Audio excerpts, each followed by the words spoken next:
Group Chat Podcast. Group Chat Pod, Season 2, Episode 8. This week on the Group Chat Podcast, South Lafourche head coach B.J. Young joins us to preview Tarpon football. Then, Parish President Mitch Orgeron stops by with the latest on the bridge crisis. Plus, LSU, college football, not Mott's Mailbag, and plenty more. Keep your notifications on. You have now been added to the group chat. What's up, everybody? It is the Group Chat Podcast here on this Wednesday night, August the 26th. I'm Casey Gisclair. He is Nicholas Hebert. He is Mr. Damian St. Pierre. At some point, we expect to have an appearance from Tommy, and we at some point expect to also get to the phone lines and talk to Mr. B.J. Young of South Lafourche football. We've got a lot of things to talk about. We will talk about high school football. We will talk about college football. We will talk about professional football. We'll talk about how all three of them are now kind of the same, really, if you look at it in that way. But we will break down the Jamboree. We will talk about some Biddy Basketball. You guys are doing your registrations and signups and everything of the sort. We do have some different segments, some different things we'll be doing, some different games we'll be playing, and we do have a mailbag when it's all said and done. That is our not Mott's mailbag, but we have to lead off. Bridge-Mageddon, I think it's being called here. We already know the Cote Blanche Bridge is closed. Got some breaking news for you about that in just a second. But now the little bridge on 308 next to the Butt, like that, on that area. Clovely. This is the first I hear of this. I've been working all day. It's bad. Give me the lowdown. What's going on? The little bridge on 308 gets a DOTD inspection because DOTD are the heels of the biggest heels in the company. They finally fixed the blinking yellow light at the bridge right here, and that bridge goes up. DOTD comes. We get a dusty finish. We get the yellows that are fixed, but they tear down the Cloverly Bridge. So now we have a situation where if you live in that area and you want to go to, like, I don't know, La Rose, you got to go to the McDonald's Bridge now to wrap all the way around to go to La Rose. This is a mess. Nicholas, you had some boots on the ground with family earlier today. Traffic was duty. And, oh my goodness, a lot of people are angry and up in arms. I'll kind of give some news and some updates and some details in just a second. But, Sir Nicholas, it felt like a 10, 15-minute drive took a lot longer earlier based on what you were telling us. South Lafourche football practice lets out right around 5-ish, I believe. Somewhere around that time. Clara goes pick up Victor. And it literally took her an hour and a half to get to South Lafourche. An hour and a half. Wow. You can't just use the South Lafourche Bridge? Everybody is using the South Lafourche Bridge. And they're even letting boats past it. So traffic was backed up all the way to Pizza Hut on this side, and I think she said all the way to Schwest's house or whatever on the other side. I'm telling you, dude, I am going to, on Friday, go all the way to the Golden Meadow Bridge and wrap back around. Get a helicopter. I mean, at this point, it's quicker to go to Gaines. What would you just come back? If South Lafourche would move that game to Houma, to Tarpon, we would get there faster. No, I drive there every day. Half of that road's gone. Yeah. If you take the Grand Bois Road, it would be faster. I take you take Highway 90. The non-Texas Roadhouse way to Houma. We got to talk about that because I love Texas Roadhouse, and I'm worried about what's happening. Yeah, I don't know anything I don't have any inside information other than I know that there's a troll question little later on. A lot of people are angry. Y'all could yell and scream at the parish and the council. It's not their decision. DOTD came in and said, hey, the bridge is unsafe. We're closing it. There's nothing anyone could do. But there is something that could have been done. There's preventative maintenance that stops this type of stuff from happening. This just doesn't happen overnight. That's the problem. I got you. But again, that's still not the parish's job. It's a state bridge. Or we could just all agree that we will not sue the city or the town or the parish or anybody and just use that bridge until the Cote Blanche Bridge is fixed. Well, we got some updates and some news on that. I'm not going to reveal my source, and I'm not going to reveal some of the details because I think my source is watching. I'm not going to tell you everything that you told me. But I'm told that 2 to 3 weeks, we're going to get the Cote Blanche. The Cote Blanche Bridge has been like a wide receiver that's injury prone. I feel like that bridge has been Michael 2 Thomas. or 3 weeks away for the last decade. That bridge had a hell of a run about 10 years ago, and now every season is out. So the report from the parish council meeting, they're now in litigation about that bridge. That's not open anytime soon. You'd be surprised. It's I hope. I hope. Yeah, there's going to be some stuff that's going to come out. It's going to suck really bad. I can't imagine the people who live just right here in this neighborhood at the Butt. Right. That area there where anything that you want to do that you would otherwise either go the other way or just use the Cote Blanche Bridge, now you can't use either. It used to take me from here to where I work 42 minutes door to door. I'm up to 55. Because, speaking of 55, once you get into the area where the roads aren't split anymore and you have to take the little bridge in Lockport to go through the town of Lockport, nobody does 55. Nobody, not even on either side before that. You're looking at a 20-mile-an-hour drive from Lockport to the Texas Roadhouse version of Houma. Why is that? Why is it that in that stretch, everyone goes 20 miles an hour below the speed limit? Every day, I think there's no way that these people have anywhere to go. Because you're right, that one area in particular, it's like maybe once the speed limit was 20 because everyone drives way below the limit in that one particular area. It's the whole way. Even where it's 55, people don't go over 50. And then, I mean, Tommy loves it, but there's accidents because people are trying to get someplace. Tomorrow we have the airport bridge that will be opening. Yay. That does nothing for anybody. Awesome. Helps out Tommy Bado, and that's because of that traffic light over there or lack thereof. How about that? Okay. While we're talking about DOTD and we're blaming them for things, how about you got your parish president and your parish council people who study an area and say, yo, I think that that's a dangerous area. I think you should probably put a traffic light. Or maybe this is how it went. Mitch might have said, hey, are you ready to put the traffic light? And DOT, no. Let's wait for a couple fatalities. Dude, that's going to be a mess. We have a bridge. We have no light. It's just a big old four-way stop in an area where it used to just be nothing. You just keep passing through. Tommy's going to love that area. I truly feel like this is what Y2K was supposed to be. It's finally happening. I mean, let's just do it. Let's just get rid of all the bridges and see what side of the Bayou wins. I mean, it's going to be the west side. Other than me needing to go to like school for work purposes, I don't know that I need the other side a whole lot. I'm an old school chicken sandwich from Burger King guy. That's all. That's pretty much the only thing that I go on that side of the Bayou for. South Lafourche, Jiu-Jitsu, and Burger King. Where do we draw the line? Okay, like if I want to go to Raising Cane's in Thibodaux, I'm technically crossing the bayou. Is that too late to say that you're crossing the bayou and you're on the other side of the bayou? Where do we draw the line? I mean, Thibodaux is not really Lafourche Parish anyway. Right. That's what I'm saying. So where do we draw that line? Keg, I think, was just chiming in saying who he thinks would win LA1 versus 308. Oh, you could see the chat today? Yeah. We have a new monitor. Casey said it looked like Jerry. Show. Oh, dude, no. I bought these TVs so cheap, I thought there was going to be a restaurant menu on them. If we hung this thing from Jerry would be saying that there's a concern about the punch hitting him. We are now officially in Fonchak world having this 90-inch TV. It's beautiful. Hey, shout out Coach Derek Brunet, Golden Medal. We're going to have him on coming up. Hooked us up with another helmet. It may look the same, but it's a different helmet. Hey, Keegan, we need a new South Lafourche helmet too. Why? What's wrong with the one we have? It's old.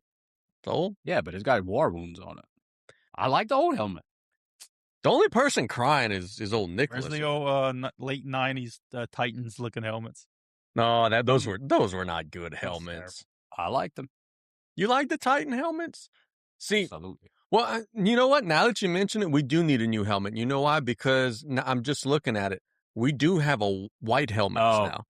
Yeah, so that would be my only complaint. We got to get the one that's like the current model, where it's the white with the blue stick. Have room for an LCO helmet somewhere around. Yeah, moving on. Yeah, in your pool. We're joking, folks. Relax.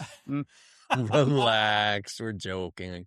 We love the kids that go to La Rose. That's right. We do. That's right. Josh Guidry, I did give love to LCO people. I love all the kids that go to LCO. No. I think they were saying that LCO people love you. You said that them LCO people love some Damien. I mean, I'm a likable guy. Yeah, relax. You know, we didn't even set up our lights. This is amateur hour today. Absolute amateur hour. Let's talk about those guys. We're going to have BJ on in about, I don't know, 10, 15 minutes or so. Jamboree on Friday. They're taking on the Tarpon Tigers. They scrimmaged Walker on Friday. Had to endure some rain and some different stuff. They were not able to get much practice work Monday, Tuesday, and Coach Young was a little concerned about that, but I'm sure they did get a bunch of work in today. Big, strong offensive line, a lot of backs. Defense was flying around to the ball based on the things that I saw. That's the thing. That's kind of the message. I do think that this is going to be a team that can have a lot of success this year. It's going to look a little different than it did last year. They're not going to be throwing the ball 35, 40 times a game this year. But that doesn't mean you can't win running it 45, 50 times a game this year. It should be fun. It's going to be wonderful. Everybody's old cliche is you win in the trenches. And I think they have the athlete. Well, I know they have the athletes to be able to win. I know they got the right coaches in the place to make those dudes perform. And I like what they're doing in the backfield. You got a quarterback that's not as experienced as you've had in the last 3, 4, 5 years. And you got an X-factor kind of player with Tyrese Edwards, a kid that I absolutely love. He came through Golden Medal, got to coach him for a couple years. He was a kind of kid that I'm talking basketball, obviously that's what I do. The type of kid that you needed some energy. You needed a kid that needed to be boxed, and he wasn't as athletic. It got to the point in one game, and I'm not going to name names, but there was a principal that was a little ticked off that Tyrese boxed him, won the kid, and he didn't score. And I'm like, well, what do you want me to do? Oh, shouldn't you be saying good job? Yeah, congratulations. Awesome kid. I love that they're using him in a number of ways. And is he even punting? Oh, yeah. He's the punter. Kid could do literally whatever. They're going to have a bunch of dudes who are going to touch the ball. They're going to have a big old strong offensive line. They're going to move some people, man. Look, Tarpon has a talented roster. But I'll tell you this. Tarpon's a smaller team than they were last year. They're a younger team than they were last year. It's going to be a good test, though. You got Tarpon in the Jamboree. You got HL Bourgeois week 1. Let's go, man. It's time. We've been waiting all this time. It's time to see it. That's what I was going to ask you. How different does Tarpon look this year compared to last year? Because last year they were loaded, had a couple college kids. And it ain't like that. It's not the same. And then what I didn't realize and I knew the name because you and I had talked about it, but I did not realize that the HL Bourgeois coach is the same guy that was quarterback at Cincinnati. Munchie Lego. Literally been following that guy on Instagram for the last decade, and he's played all over the place, and he was in the car, correct, prior. Yeah. That's interesting get for the Braves. With Tarpon, look, they don't have Bear Adams anymore, who you could just give the ball to and say, all right, Bear, just go get 350 yards rushing. Literally. That was a little bit of a difference maker there. They're a little younger. They got dudes, right? I ain't poo-pooing on Tarpon. They're going to be solid. Did they lose their entire offensive line? Because I knew that was a strong point. A lot of them, yeah. They still got some big dudes there. It's going to be a challenge, I think, on the flip side for them to stop the Tarpon run. Their defensive line's a little smaller. What I want to see, and we could ask Coach Young when he comes on, what happens when a team says, all right, South Lafourche, you ain't running the ball. I'm putting 9 in the box. Will they be able to when they have to throw, which I think the answer is yes, by the way, but when it's 3rd and 6 and they have to complete a pass, will they be able to do so? I think that'll be one of the stories of the season. I think the answer unequivocally is yes, but that I think would be the big question mark. If I am scouting South Lafourche and if I'm trying to stop the Tarpons, I'm saying, well, I'm stacking the line. You ain't beating me running. You're going to have to beat me throwing because I don't see Terrence and Jarvis and Dre back there anymore. You're going to have to make these young receivers prove they could do it. I think they can, but I think they're going to see loaded boxes early in the season. There's no doubt about that, but this is Coach Young's 8th year here? So something like that? 2020, 21, 22, 23, 24, 25. Yep, 7 years. So first off, it doesn't seem that long. Felt like he's 3rd year here, but he's got the offensive scheme. He's an offensive guy. He has been an offensive guy. And I think he's going to obviously put his quarterback in the best position to be able to succeed. So if you are stacking a box and you on a 3rd and forever, he's got the scheme on the screens, the halfback routes that just get the ball in space to some of your playmakers, and he's got the right people in the right place. That's what excites me about Tarpon football going into this year, because it's going to be different than what we've seen in the last 5 years, and I'm anxious to see how it's adapted into the new. Obviously, there's a different scheme. I'm anxious to see how that's going to look. Same. We had Josh Mack, who was a veteran quarterback who set all the school records, and he's gone. We have a younger quarterback taking over. We had veteran wide receivers. They're all gone. We have younger wide receivers taking over now. And we still have that offensive line from last year. A year older, a year better. And we have some weapons. We have some dudes in the running game. Teams will have to stack the box to try to stop that, because it's going to get nasty. We got Lakin Filinich. He's an X factor out there. We got Tyrese, who's an X factor out there. We got Tyler. We got Kentrell. We got dudes that, I mean, you next man up. Somebody's getting tired. Somebody's hurt. Next man up. We got some dudes that's going to cause problems back there. Our defense might have been our weak point last year, no longer our weak point this year. They got some dudes on that team, on that side too. We got Lil Debbie, who was a junior last year. Now he's one of the team leaders. Tyrese is an animal on defense. We got some dudes on both sides of the ball this year. It's going to be hard to beat South Lafourche. We'll probably go on a little bit long tonight, but we have a freaking packed agenda tonight. Shout out Tommy for having an Android and not being able to participate in the agenda. But Coach Young coming on in a few minutes, possibly. Parish President Mitch Orgeron coming on after Coach Young. Right. This is the only show that you could get that. Yeah. That's what I've been wheeling and dealing. He just texted me. He said, man, I want to get some messages out to the public. So we're going to get BJ at 7:30, and then Mitch Orgeron will be joining us after. There is no other podcast that could have the head football coach of your local high school and the parish president back-to-back. The audience doesn't connect with that. Two most powerful people down the bayou, the football coach and the president. Facts. Yeah. Shout out Mitch. He did send me a great recommendation on no-show socks. I appreciate that, Mr. President. If you are tuning in and you wanted to hear us talk about the bridge situation, we gave a little bit, but you'll be able to hear it from the dude. The parish president will be joining us. I mean, heck, the next hour or so, 30, 45 minutes, we're going to be talking ball with the ball coach. Then we'll be talking bridges with the bridge coach, I guess. The parish president's coming here, by the way. Even better. He just told me, he said, yeah, leave him out. I thought we were calling him. He said, no, he's on the way. Also, when we get out of the phone line segment, we'll be talking about LSU. I'm sure you guys are wondering, hey, what do the boys think about LSU having a half professional football team? What do the boys think about Will Wade getting dudes, the NBA and the SEC saying, hey, you can't do that, and all this nonsense that has been going on? So we will dig into all of that during the course of the show. We got some little games, and we got a very fun mailbag as well.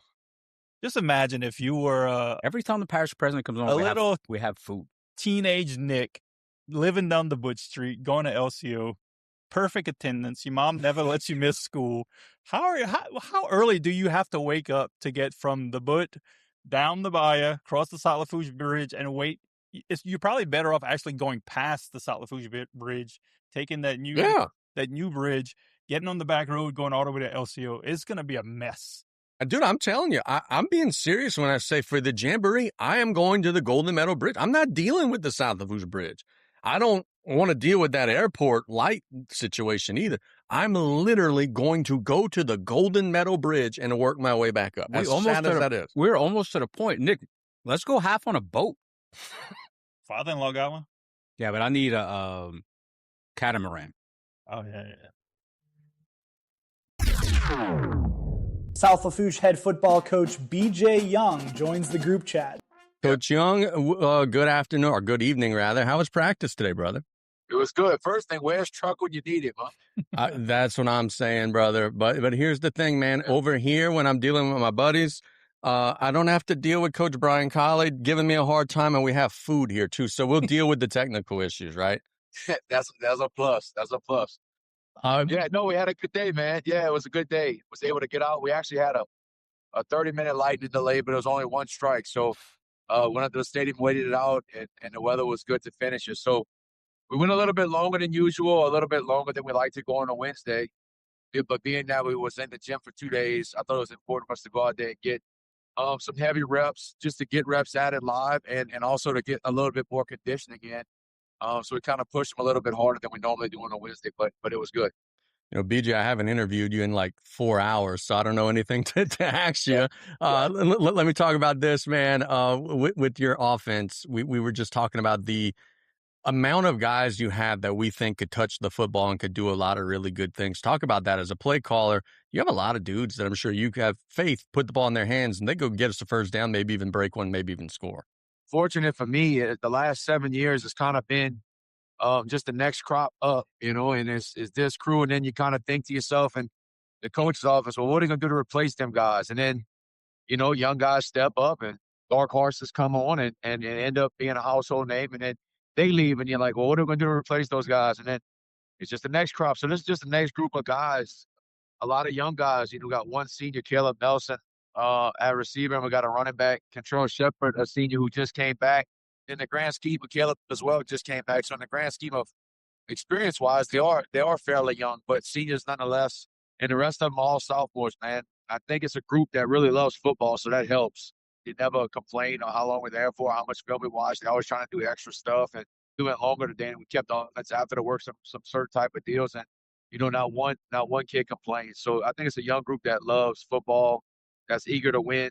I think the foundation has been set for them. They kind of see how things go, and I think that helps grow the groups that came before them, and then these kids loving football and wanting to continue that, I guess, tradition, on. Coach Young, I've been waiting to ask you this question for a long time. This show's a little bit more loose, I guess, than the radio show. We like to have some fun. When you went to Hahnville, were you guys in the South Lafourche district, or had they moved out of the district by that time? Yeah, I never got to play in that district. When I was there, we were in the Ascension district. So the River Parish went to the Ascension. So we had Dutchtown, EA, and Sanama, who was in that district, which was competitive. Man, I remember Dutchtown when I played. Eddie Lacy was the running back, and Eric Reed was one of the safeties. So beat them, by the way. But really, they were a really good team. Well, I mean, they had Coach Young at quarterback. It's a given. Yeah, they were Hornville, right? It was a fun district, man, and some good crowds. But no, I never got to play at South Lafourche. I did play at Central Lafourche once, but that had to been like a pre-district game. So talk to me about this, and this is the question I wanted to ask. Obviously, maybe when you were growing up, you guys were maybe in the district, and I'm sure you knew of South Lafourche with being only 45 minutes away. And look, the perception around the state from a lot of people is, man, them people over there is crazy. They go to school in boats, and they're a little off over there. So your perception as a kid when you were throwing the ball around, you probably never dreamed when you were throwing the ball around in the yard, I'm going to be the head football coach at South Lafourche. But that perception versus the reality of now you having the job for 7 years, tell me about that. When you first took the job, were there some concerns like, hey, man, these people are nuts down there, versus when you actually got into the situation? And I know you love it here now. So talk to me about that. Yeah, well, first and foremost, I do, man. I've had a blast. I love it. I love the way the community wants to win. I said it before, like pressure's a privilege. So the pressure to win is here, and they want a winner. And I think that goes a long way, man. It makes it fun to coach. We got great kids, but no, look, when I was at Harmon and moved on to Southeast and then went back to EA, bigger areas, if you'd asked me like, man, you're going to end up down in the Bayou to coach, I'd have probably said, man, I don't know. But I told the kids that a few years ago, we went to 707. We go every year to Hornville. And we were kind of mixing it up a little bit more than people would like in a 707, kind of hitting them. And I was standing by some of the Hornville crew, right? They're right down the side of us. And I heard some of the kids saying stuff to the fact of like, man, them kids are crazy. Yeah. And that dude, I guess the other little kid wouldn't know that. What you mean? They just play like crabs and stuff. so, yeah, they're rough, man. They know us. And look, I'm going to tell you, like where I'm from, when you get kids from the Zalmans or Parody or Bayou Gauche, it's a rougher white kid. And it's because the cloth they cut from, right? They shrimp, they trawl. They'll show up to workouts in shrimp boots and got to change it to their shoes. And, that's a whole football team now, right? And I wanted them to embrace that. Why are you scared of teams? Or, well, because they got athletes. Or why are we scared? Because people are scared of you, right? People don't want to come down here and play. I remember days we used to throw rocks at the buses, and like they don't want to come down here. And when we show up, people know you're rough. People know you're going to mix it up. People know you're not going to quit. So if people believe in you, not in this community, the community does too, but people outside this community are nervous to play you. Why are you not? Why you don't walk around with a chip on your shoulder with a little swag? Like, y'all got to play us. You got to see us. So That's kind of the mindset I've tried to instill in them. And, that comes into practice with me talking smack to Coach Woods and Coach Woods talking smack to me and kids mixing it up. And I want them to compete, man, and everything. I've been blessed to have a good group of kids. But no, if you'd have told me what is 8 years ago that I'd have been down here coaching ball, I'd have probably said, man, I just don't know. But the opportunity presented itself, and I had some ties to the area. And look, I wouldn't want to be anywhere else, man. I've had opportunities to go, and that's just the nature of the beast. And at the end of the day, when it came down to it, I chose to be here, So I told the kids, I'm going to give you everything I got, bro. You just got to give me everything you got, and it's going to be okay. Coach, we appreciate you, and we appreciate your style of football. Saying that, a lot of roster turnover from last year. You got a whole summer. You're getting into your Jamboree week and then getting into the season. What is the biggest difference between last year's team and this year? Yeah, well, look, first thing, how about Victor St. Pierre with the first snap with a hitch, eh? Hey, we were pumped up whenever Nick told us that. Yeah.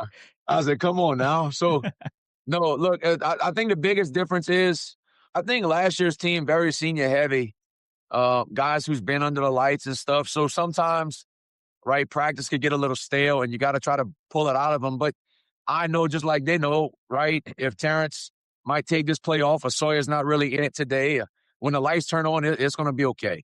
Sometimes it's hard to pull out of it every practice where these kids are young and they fighting for roster spots and they trying to get time on Friday nights.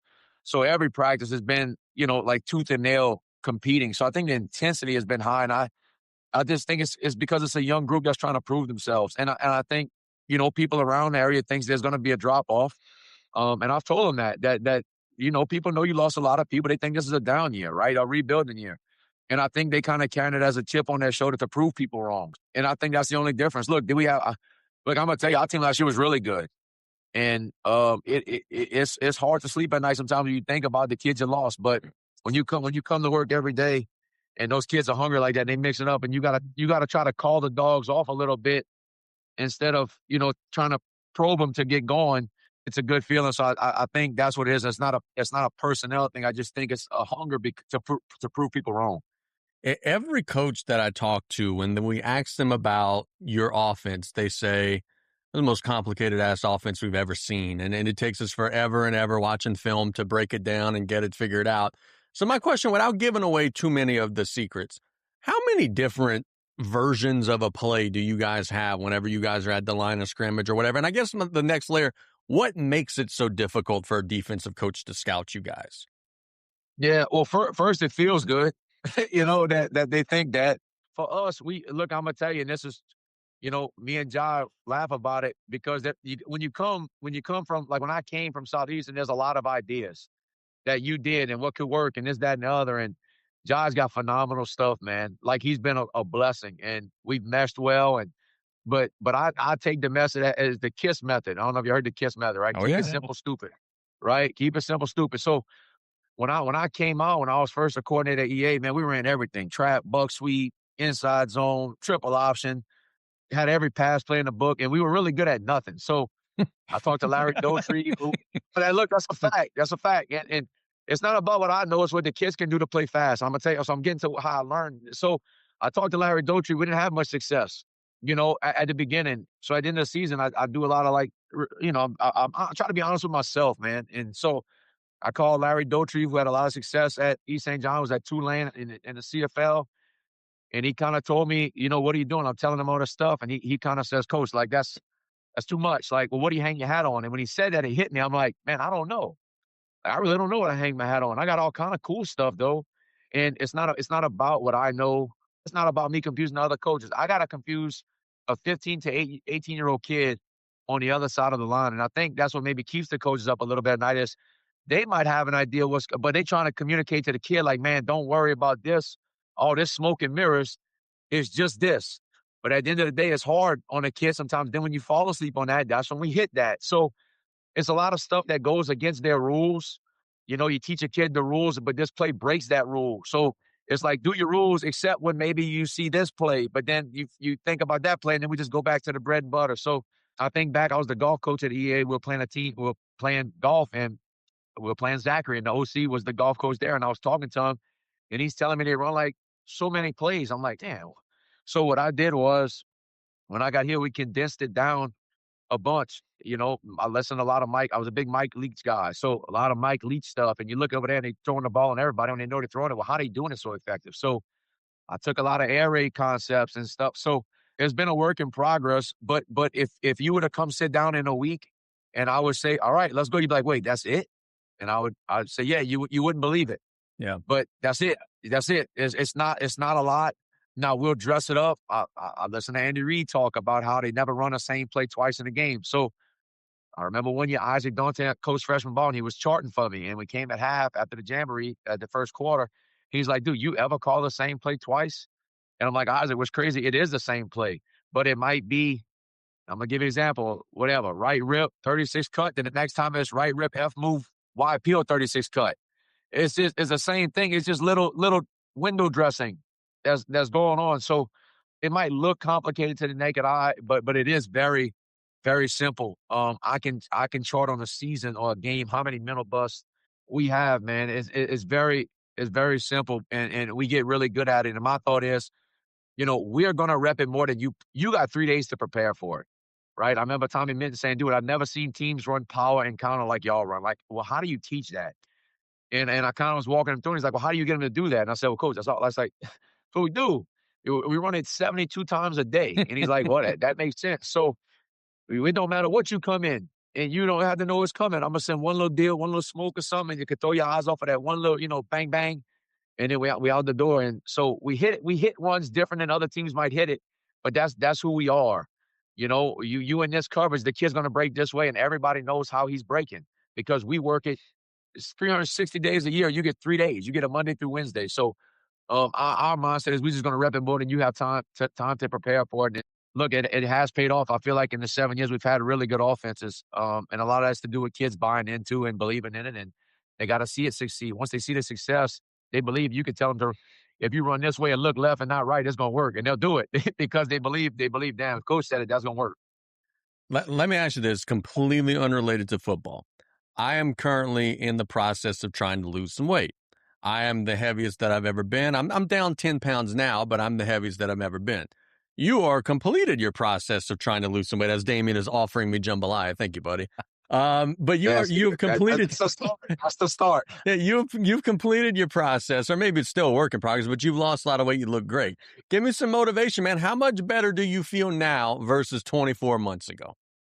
Look, it's crazy. And you don't know, like my thing was, you don't know how far gone you are until you get back to, I guess, your fighting weight, right? And then you realize, like, man, you know, I feel great. I sleep better. I don't snore at night, they tell me. You know, you got more energy with the other day. My back don't hurt. My feet don't hurt. I can get in practice and do stuff and feel, you know, I feel like I can go play a game Friday night. So it's been great. You don't know how far gone you're. And I'll go back and look pictures at myself, and I'm like, man, how'd you let yourself get to that point? Man, I had a referee ask me when I was 260. Right now I'm 185. I was 260. He asked me, he's like, man, so like, they said you played at South. I said, yeah. He said, man, what you play? Like tackle or something? I said, oh, hell no. Oh, no. Tackle? You got me all the way messed up, man. So that's when it kind of hit me. I was like, you know what? I gotta change some things. So it's been good, and trying to put on a little muscle now, and you know, that type of deal. But I hate the weight room. I hate it. Yeah. So it's a grind every the 3 days I go in there. It's like pulling teeth to my own self, but I do it. So, Coach, we're going to take an exact 180 on this question. Being that you have been down here, we discussed 7 to 8 years. What is the accurate number? 7. Dude, I want to say, and like, it's crazy. They all blend together. Brian thought like 3 or 4 years. So that's what we were I talking want to say, yeah, it goes so quick. And then the first 2 years was crazy with the hurricane and the COVID stuff. So I want to say this is year 7 for me. So you have enough time that you've been fully embedded into our community. We talk about losing weight. I'm going to go the opposite. What is the ideal down to buy a meal that Coach Young goes to? I didn't know what a shrimp boulette was, but that right there, that's some solid stuff. Look, you can't go wrong. I'm gonna tell you what I'm not a big fan of, and people say a different way. The potato ragu or ragu patat. I'm not a big fan of that one. Yeah, watch how you say that. That's a huge deal. That's a huge deal. Yeah, I said that twice. I said it both. You know, but look, they cook that for pregame meal sometimes. I'm like, come on, and Sanimal loves it. You know, and but that's the one thing that I'm kind of like, man, I really don't get down with that one. But I never ate anything. I'm gonna tell you that was the problem. When I got here, I was 215, and then in the time allowed, I was 260. So we chewing. That's a fact, but it's some good food, man. I'm telling you right now, you can't go wrong. When Mike came, he's like, they got stuff to eat. Man, I don't see they got a Burger King and a McDonald's. So, what about none of that? Burger King and McDonald's. They got all kind of stuff that you got Meemaws, you got Share Me. I'm gonna tell you, I'm a Mama's Kitchen guy. That's phenomenal. Oh yes, so it is. I mean, you can close your eyes and pick anything on Y's menu, and it's legit. So, no, the food is phenomenal. And I'm gonna tell you what you realize too is, see, I'm kind of more into like the New Orleans scene, right? So like people don't kind of come down here. You go to New Orleans, so but you realize like they don't season their food right. Like when you come down here, you taste, you like, man, that's how like you could taste it. Like over there, it's just all like Tony's. So I think they season the food better here too. It kind of lets you taste it a little bit more than what you may be accustomed to. And people go to New Orleans from all over the country and think it's phenomenal. If they just took the extra little hour-long trip south, it'd get their mind blown for sure. Agreed. I got one more case. Go ahead. So it's widely known that coaches get accused of being a little off, maybe a psychopath. I consider myself a psychopath. Yeah. When you get into that grind, week 5, week 6, every week, what is one thing that you are super into that you look forward to, your favorite thing in a week during that big grind of the season? Yeah, look, I'm gonna tell you too. I like when you wake up like after a game on a Saturday and you kind of tired and you got to push through it. You like slam some coffee in it. You go straight to the monster and you kind of grinding through it and trying to get a good plan together. I love the game planning part of it, man. I love the fact of how you like a plan.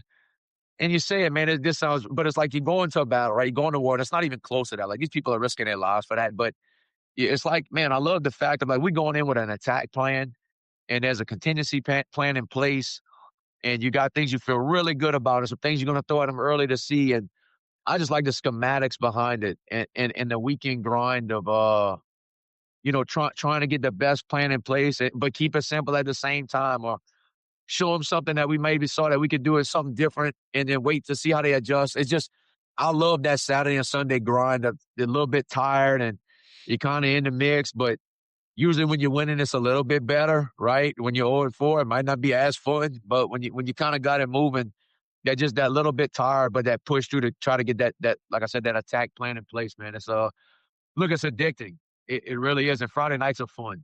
It's the closest thing you can get to playing, and I can't wait for Friday. This week has been dragging by so bad, it's ridiculous. But I try to slow myself down to enjoy the little things, like you said, man, like the process with it, like a Tuesday practice or like today, or, you're a little tired on Saturday, but you got to push through. You got to enjoy those things because, and I tell the seniors, man, you blink and it's over with.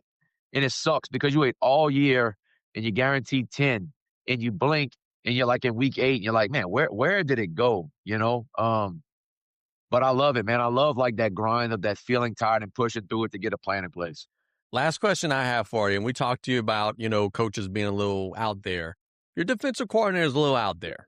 Coach Woods is an interesting fella. I've been knowing him for a long time, but he also is a very good football coach, and the kids love that dude and would run through a concrete wall for him. First and foremost, talk about the impact Mike has had, and then second, give me a good Mike Woods story because I know there always is one. Yeah, look, I'm going to tell you, Mike is my guy now. I told him the other day, he better not ever take a head coaching job because I'll take him with me wherever we go, man. He does, number one, like, I thought I loved football, and I do. This dude kind of is like, hold my beverage, right? Like, he lives, breathes, sleeps. He loves football. I believe in him more than I've ever believed in anybody about putting kids in position. And we go every Friday night, and I never feel like we're going to be out schemed on that side of the ball, man. Never. He works tirelessly, and he's got really good stuff, and he gives you issues, and he's competitive. And then most important, man, he loves kids. He sees the good in every kid, man. Yeah, he does. Yeah, he sees the good in every kid. And me, I'm more sometimes along the line of like, man, he got to show me. And Mike's over there like, man, I'm telling you, man, he's physical, bro. He's going to tackle. He's going to tackle, man. And I'm like, Mike, he's not. Like I have to see him feel the alley. No, man, he's been really good in the weight room, man. He's going to do it. And I'm like, okay. So, but man, and look, I'm going to tell you, look, Mr. Charlie Como was sitting in the office yesterday before we went to film. And he said, Coach, I'm going to just tell you, what I see most importantly, more than anything else, is we're stronger. We're stronger. Yeah. And I'm like, you think so? He's like, man, coach, like, we pushed around at 5'18", right? We pushed him around. He's like, coach, I'm telling you, like, you can tell when you turn the tape on, we're strong. And that's all Mike. I can't take any credit for that. But he lives the weight room. When it's the off season, it's weight room. And Jai walked in there the other day, got off a little early and came in, and he was like, dude, Mike crushes him. I'm like, yeah, dude. You know, like, no slack. We must have did 200 abs yesterday. You know, we in the season. But they love it, man. Like, same thing. He could tell a kid to run through the wall, and they ask, like, how many times you need it. You know, once is enough, or you need me to do it multiple. Yeah. So he loves kids. He sees the good in kids. He loves football. He loves the weight room, and he's awesome schematic, man. And look, I like it because we give each other the gas. You know, Yes. my thing is too, I don't want a bunch of yes men, right? So when I say stuff in office, I don't want everybody to say, oh man, I better agree with BJ so he don't get upset with me and lets me coaching. You need to call it how you see it, right? I tell him every year, if there's a hole in the boat and you don't tell me, we all sink. He shoots it straight. You know, I was going to run him today after practice. He's like, you know, man, I don't know, you know, if they did this much in the weight, bro. So I'm like, you know what? Then we're not running him. But he's a straight shooter. He calls it how he sees it, and it's helped us grow as a program. And he's gotten us to another level, which has been awesome to me. But the story is, and he would laugh when I tell you this. So I buy a lot of nice stuff, Casey. I do, right? I spend a lot of money on nice Nike stuff that you turn on the LSU game. Guess what? Lane Kiffin is wearing the same stuff that Cole Young wearing. Okay, so a lot of nice stuff, and I've never seen a grown man mess up clothes so quickly in my life. So he had a baby. I gave him this nice baby blue thing. You can make a short sleeve muscle shirt. We're at practice, and there's so many stains on the front, and he ripped a hole in the back of it. And I'm like, Mike, like, what are we doing, man? What, bro? I'm too big for the shirt. I'm too big because you're not a 3X. You know? So it's been good, man. Good banter back and forth, and but man, he's my guy, bro. And I love him. I love having him around. I know the kids do too. You know, sometimes I gotta check it. Like, you know, I'm the head coach now. You know, back up. Doggone it. Our whole team up. That's me. You know, back your big self up. So, but they love him, man, and he's been awesome. I'm gonna tell you this too. He had offers to move on this offseason from multiple schools. Yeah. Some private schools that were offering like legit money, where I was kind of like, man, Mike, like, you might want to like consider that dude, you know? Yeah. And he was like, absolutely not. Like, absolutely not. Dude, he loves being down the bayou. He bleeds blue. He loves South Lafourche, and you got to have guys like that in your corner that'll die for you, bro. And he's one of those cats. Going to the games, see Mike Woods on the sideline, that dude gets me pumped. I'm sitting in the crowd. I want to go play. I want to go rush the quarterback. Yeah. Every morning of the summer, waking up to get Victor to practice at like 7 o'clock, I was like, man, this is going to be rough all summer. I want to sleep late. This dude, Mike Woods, where does he live? Mike Woods lives in Napoleonville. Mike drives an hour and a half one way. An hour and a half one way. It's 2 hours now. Every morning, and he's there before most of the kids show up. You want to talk about a guy who loves football? Mike Woods loves football. I have a whole new respect for that dude. Yep. Loves kids, loves football. Look, an hour and a half one way, that's 3 hours.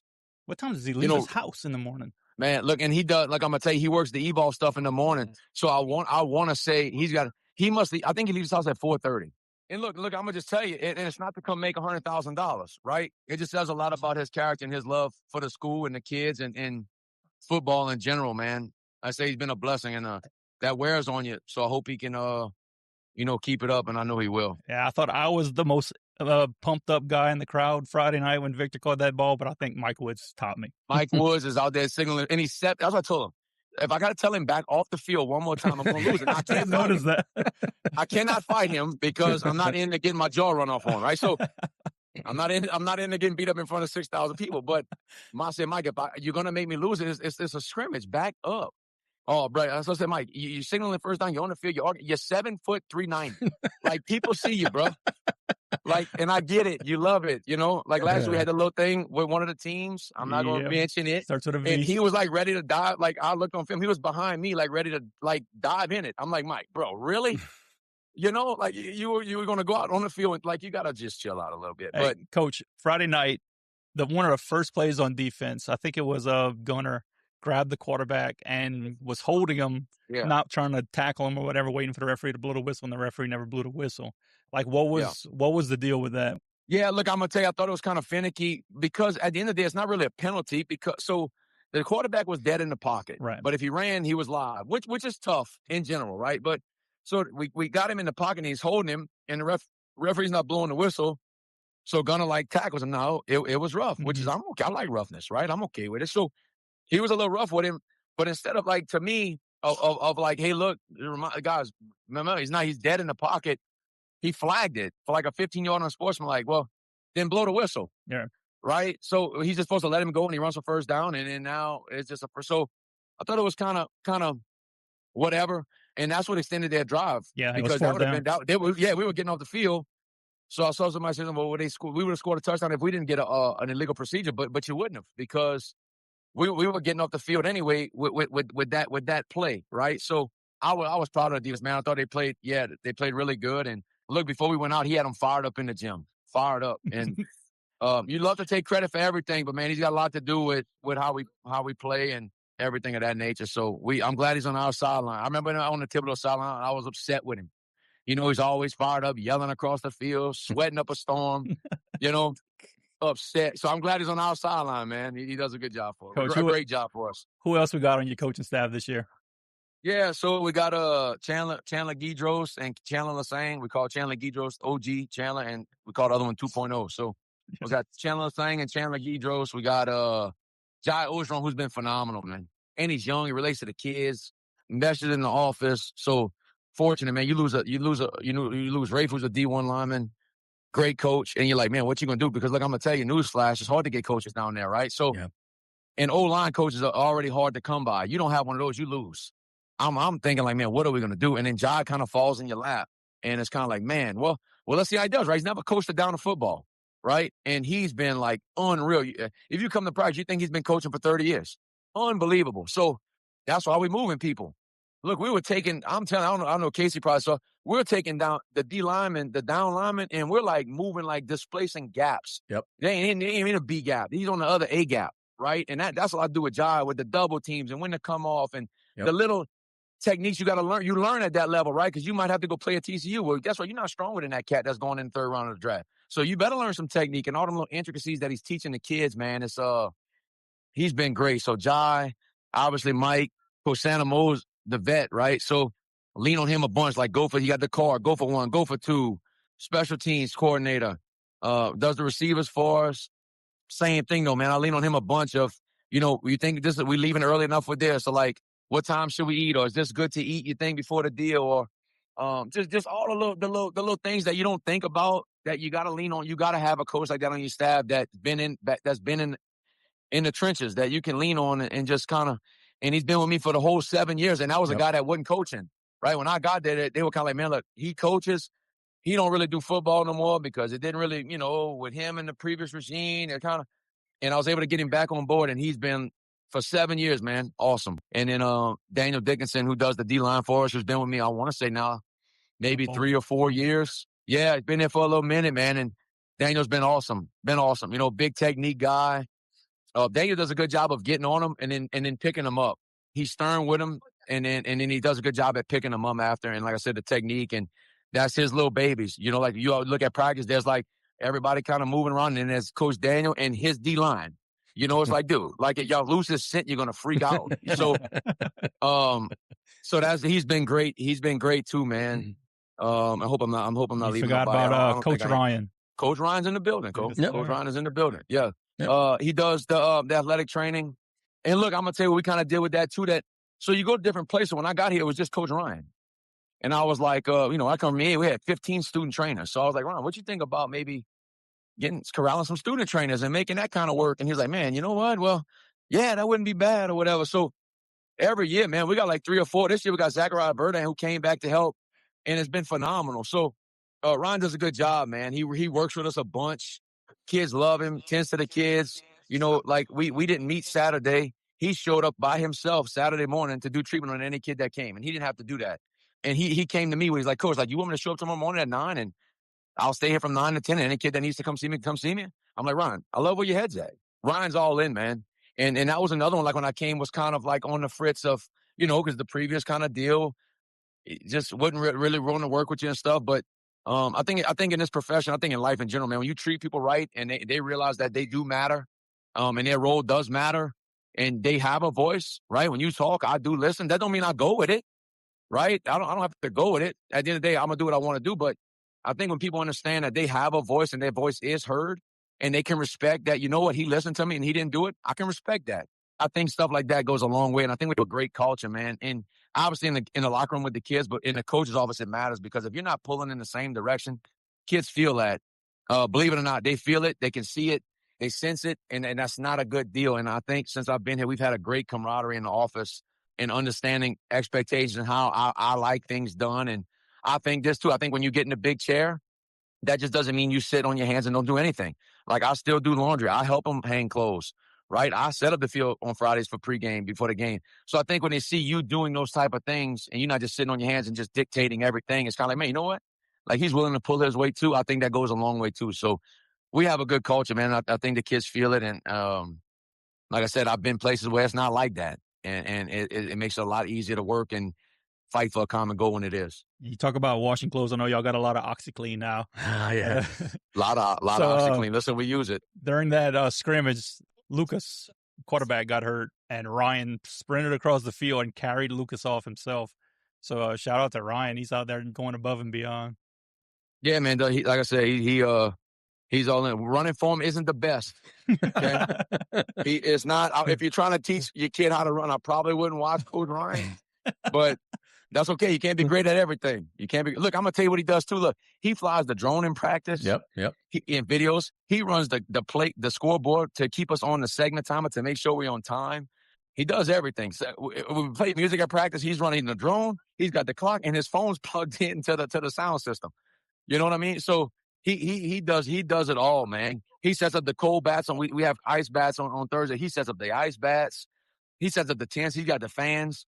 He's got a lot on his plate, and he never once complains or asks for more help or, Coach, can you take this off? Never complains. It's always like, Coach, we flying the drone today, or Coach, you want music or this? He's all in, man. And same thing though. I've seen it to where the athletic trainer and the head football coach do not see eye to eye, and I think it makes it easier when you do. And me and Ryan, like I said, we buddies, man. We talk about stuff outside of football and outside that office, all the time. So I think that helps as well.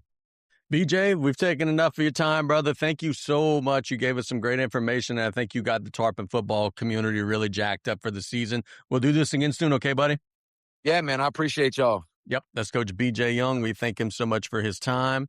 Boy, how could you not like that dude? Like, I know everybody's going to be critical. Oh, he should have did this or he should have did that, and everybody's going to be an armchair quarterback. But just as a dude, how would you not want that dude coaching your kid? First off, we thank him for his time, and I thought that was a really good segment. It was. He got into a lot of different things, and I'm just thinking, I try to relate. Obviously, he's a very successful coach. I want to take things from those type of people, right? Those people that are successful and do the right things for the right reasons. And he triggered something in my head, talking about hanging jerseys and doing all this stuff. I don't let anybody else set up water, set up tables, set up towels. That is like my pregame kind of ritual whenever we're hosting a basketball game. So that kind of triggered me. Again, we thank Coach Young. That was a really good interview. He got some props on the Ragu Patat, and I know we got a non-Ragu Patat guy that just joined us. That might be the first question for the guy we got waiting to join us. Yeah, well, look, we move now from football. We will have Parish President Mitch Orgeron. Everybody's wondering about the bridges. You're going to hear it firsthand from the guy who is sitting at the top of our local parish government. We are going to catch a quick break. We'll be right back. Thanks so much for listening and watching the Group Chat Podcast. Want to put your business in front of a loyal local audience? Partner with the Group Chat Podcast and put your brand right in the middle of the conversation. From live shows to social media and video, we'll help get your business noticed. Become a Group Chat Podcast sponsor today. Call or text 985-6371-513 for more information. Welcome back. Sorry for the little hiatus, but the jambalaya was calling. And we had a wonderful segment with Coach BJ. We do have our parish president. First and foremost, look, this is a true story, y'all. We're over here starting the show. Mr. Orgeron over here gives me a ring. I shoot him a text. I say, all right, hey, I'm recording. He says, all right, I wanted to fill you in about the bridges. So I say, hey, would you like to come on the pod and discuss? And he says, yes. I'm over and I even told Damon, like, I thought we were getting you on the phone. And no, he says, no, I'm in the car. I'm on the way. I'm going in studio. So first and foremost, we appreciate that very, very much so. Because we thought we were just getting a phone call, but it is great to see you, man. How we doing? I'm doing all right. Although sometimes I feel like Harry on Dumb and Dumber in the bathroom seat. I say that tongue in cheek, but yeah, tonight you get the non-trimmed up, prim, proper version of us. Like we didn't even change the studio for you. Last time we changed the whole thing. Look, I would actually don't ever change the studio. This is great. I wanted to come back, certainly not under these particular circumstances, but I want to be able to share with the public what's going on, what we're doing. Obviously, there's a couple bridges that need some attention. Some of it's DOTD related, some of it is parish related, and wanted to just be able to share with the public what's going on, what we're doing, how we intend on addressing it, and how we're working with the state to get some results. So tell us about it. It's been a rough day today. Everybody by now knows the news. We were talking about it earlier. The bridge across the Bayou is now closed. What was the timeline of the day? And, give us a rundown of, how it all went down. Basically, at about 2 o'clock this afternoon, I got a phone call from the DOTD supervisor for our area saying, hey, the Scully Canal Bridge, that's how they address it. I consider it the Clovelly Canal Bridge, but the Scully Canal Bridge is being taken out of service and Highway 308 is closing at that location. We have to close it immediately. It failed an inspection today. Of course, my initial reaction is, well, crap. Yeah, no kidding.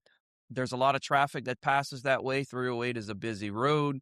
Not to mention we've already got one out, that being the McLeod Bridge in Lockport. So now that's 2 of them on 308. And we know what the timeline for McLeod looks like, but we don't have anything on that one. So from there, I sent a message over to our DOTD secretary and to the governor and said, please give me a call. And both folks reached out and said, we're going to work with y'all. And thankfully, so thank you, Governor Landry, and thank you, Governor Leday, or Secretary Leday. And they're putting together a plan to do some emergency repairs to get the Scully Canal Bridge repaired. He's coming down tomorrow, and we are going to shoot a little video and put out more details.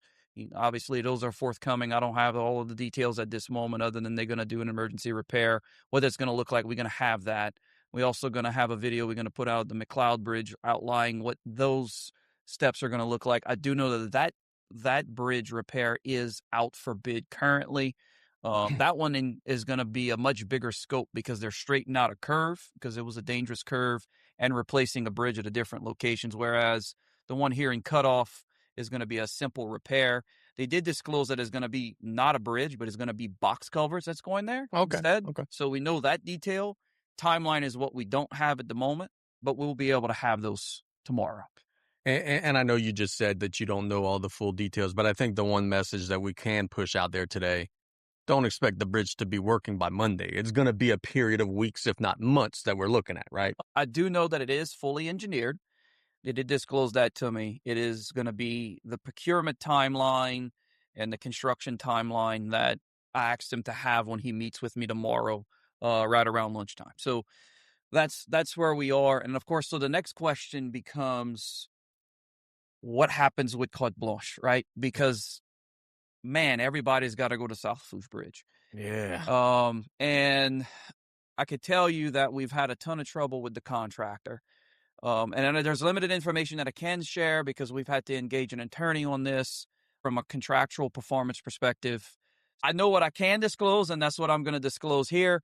And that is, yes, we've had to engage with an attorney to push on the contractor for delivery. We've submitted our demands. We're waiting on a response to that. I can also tell you that we do have a contractor teed up and ready to go, that if things don't go well, we are positioned to be able to move this forward so we can get that bridge running. If everything works out, we're probably 14 to 21 days to completion, unfortunately.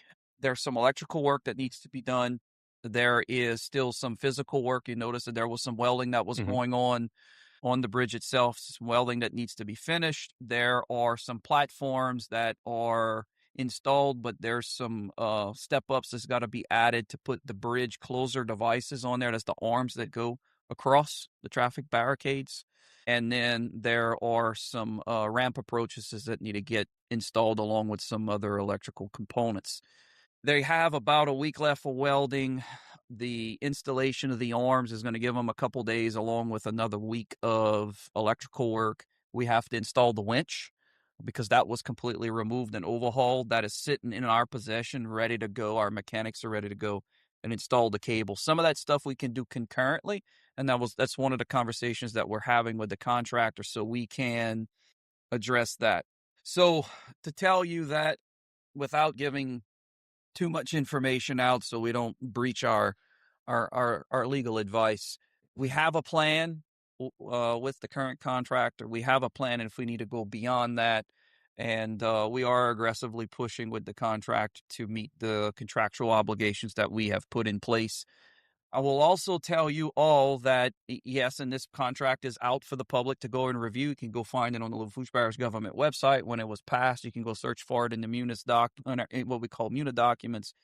They are beyond their time, and there are liquidated damages associated with that, and it is $500 a day. And they're in the 20-25 day range right now beyond the delivery scope. So that's where we are with that one. I see a couple comments that the sugarcane season is going to be wild. Yes, it will, Marcus. We are going to advise the sugar house that any sugar or cane that they're going to be hiring they're going to have to go to the South Lafourche Bridge. Obviously, we know that.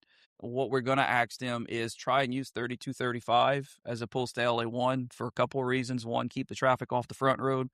Secondly, there's going to be construction going on the front road, right? Yes. We've been wanting him to blacktop that, and guess what? We are getting our blacktop. So we're going to ask the sugar house with their truck drivers to please pass on to 3235.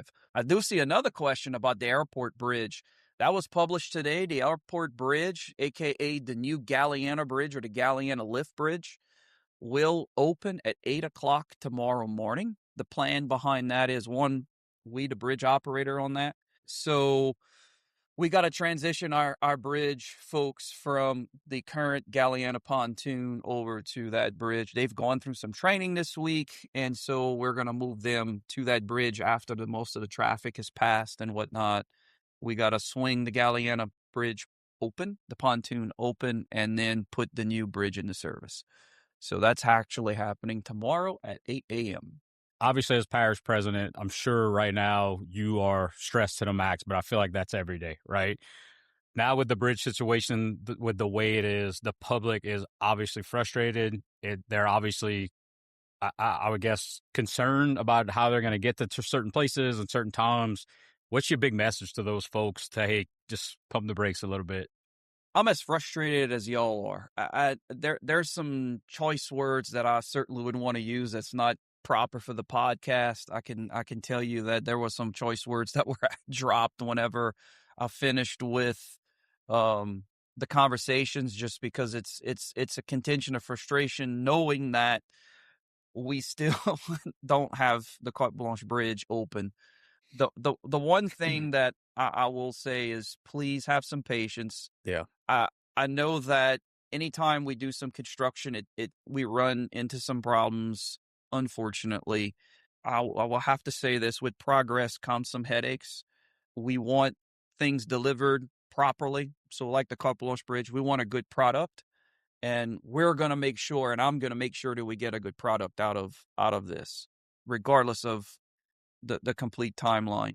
Secondly, we are very much used to our normal traffic paths.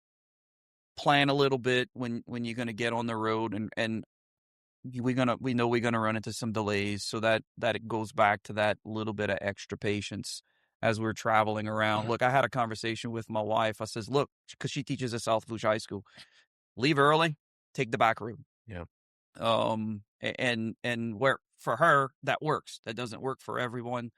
And look, honestly, the first phone call that I made after the phone call with DOTD was to Jared Martin, our superintendent, was to tell him, hey, this is what's going on. It's going to impact your buses. Yes. So you can start planning. Knowing that is a huge deal, and not just for high school. Most people drive to school nowadays or catch a ride. But for elementary and middle schools, we still got to run buses. And that's a hindrance. And so we got to plan around it. He was able to plan around what we had from McLeod. This one's a little bit more different because you got a lot more streets that exist from bridge to bridge, especially having to go from, East 36th Street all the way down to South Lafourche Bridge. So my biggest ask to the public is please be patient. And I can assure you that we're asking the questions and we've gone all the way to the top saying, hey, we need to keep traffic flowing. We are in the midst of hurricane season. Knock on wood, we're going to pray to the Almighty that we are free of hurricanes this year, but we still have to have adequate plans for medical emergencies. And so one of the things that we've had to recalibrate today is what does traffic control look like if we were needing to do some sort of evacuation. But the second thing was calling Devin at the fire district, our fire chief, and tell him what's going on and let him know what we're doing from the Cote Blanche Bridge perspective. But also, hey, we need a plan. Yeah. This is what we're doing. Tell us what you're thinking. Those are the types of things that we have to be prepared for as leaders in our community. And that, quite frankly, that's the part that keeps me up at night. I know folks aren't going to be happy and they're going to be fussing on Facebook, and look, you earned that right. I would be fussing just as much, and it's frustrating. I didn't even think about the emergency services, the ambulances and things like that. That's a big deal, man. Literally everything. So look, those are the kinds of things that run through our head every time something like this happens, and we have to be able to respond to it. No, my question is, I'm thinking here, okay, and I'm just making up a blanket number. All right, if 100 cars passed on the South Lafourche Bridge, but now 250 cars passed on the South Lafourche Bridge, is that bridge capable of handling the increased workload? Is there a concern of overusing the bridges that are going to be taxed now? I think that's a legitimate question. From a design perspective, the South Lafourche Bridge certainly is built for it. What is its current condition? That I can't tell you. Yeah. Simply because it's not a parish bridge, it's a state bridge. What I can tell you is that the bridges that we own, I know what they're capable of supporting. And the McDonald's Bridge, for example, can certainly handle all of that traffic. South Lafourche Bridge should be able to handle all of that traffic. In fact, it used to handle all of that traffic back before the back road was open. Yeah. From Walmart beyond. And they've done some work on the bridge. My understanding is that the structure is sound. So from an engineering perspective, it's built for it. Okay, good deal. We have a person that asked in the chat about the light situation. There you go. Instead of the new Galena Bridge is replacing the pontoon, they plan to move those lights to the new bridge to replace the four-way stop. I know the answer to this, and I know it's a source of frustration for you. We were talking earlier, but it feels like you guys pushed pretty hard to get the lights, and were told that they were not needed. That is 100% correct. So I was parish administrator at the time. Archie was parish president. So him and myself, along with Chet Chasson, our port director, and some port commissioners, went to DOTD and met with them. And keep in mind, the port is the folks that had bid the project. The parish put up some money. The state contributed some dollars.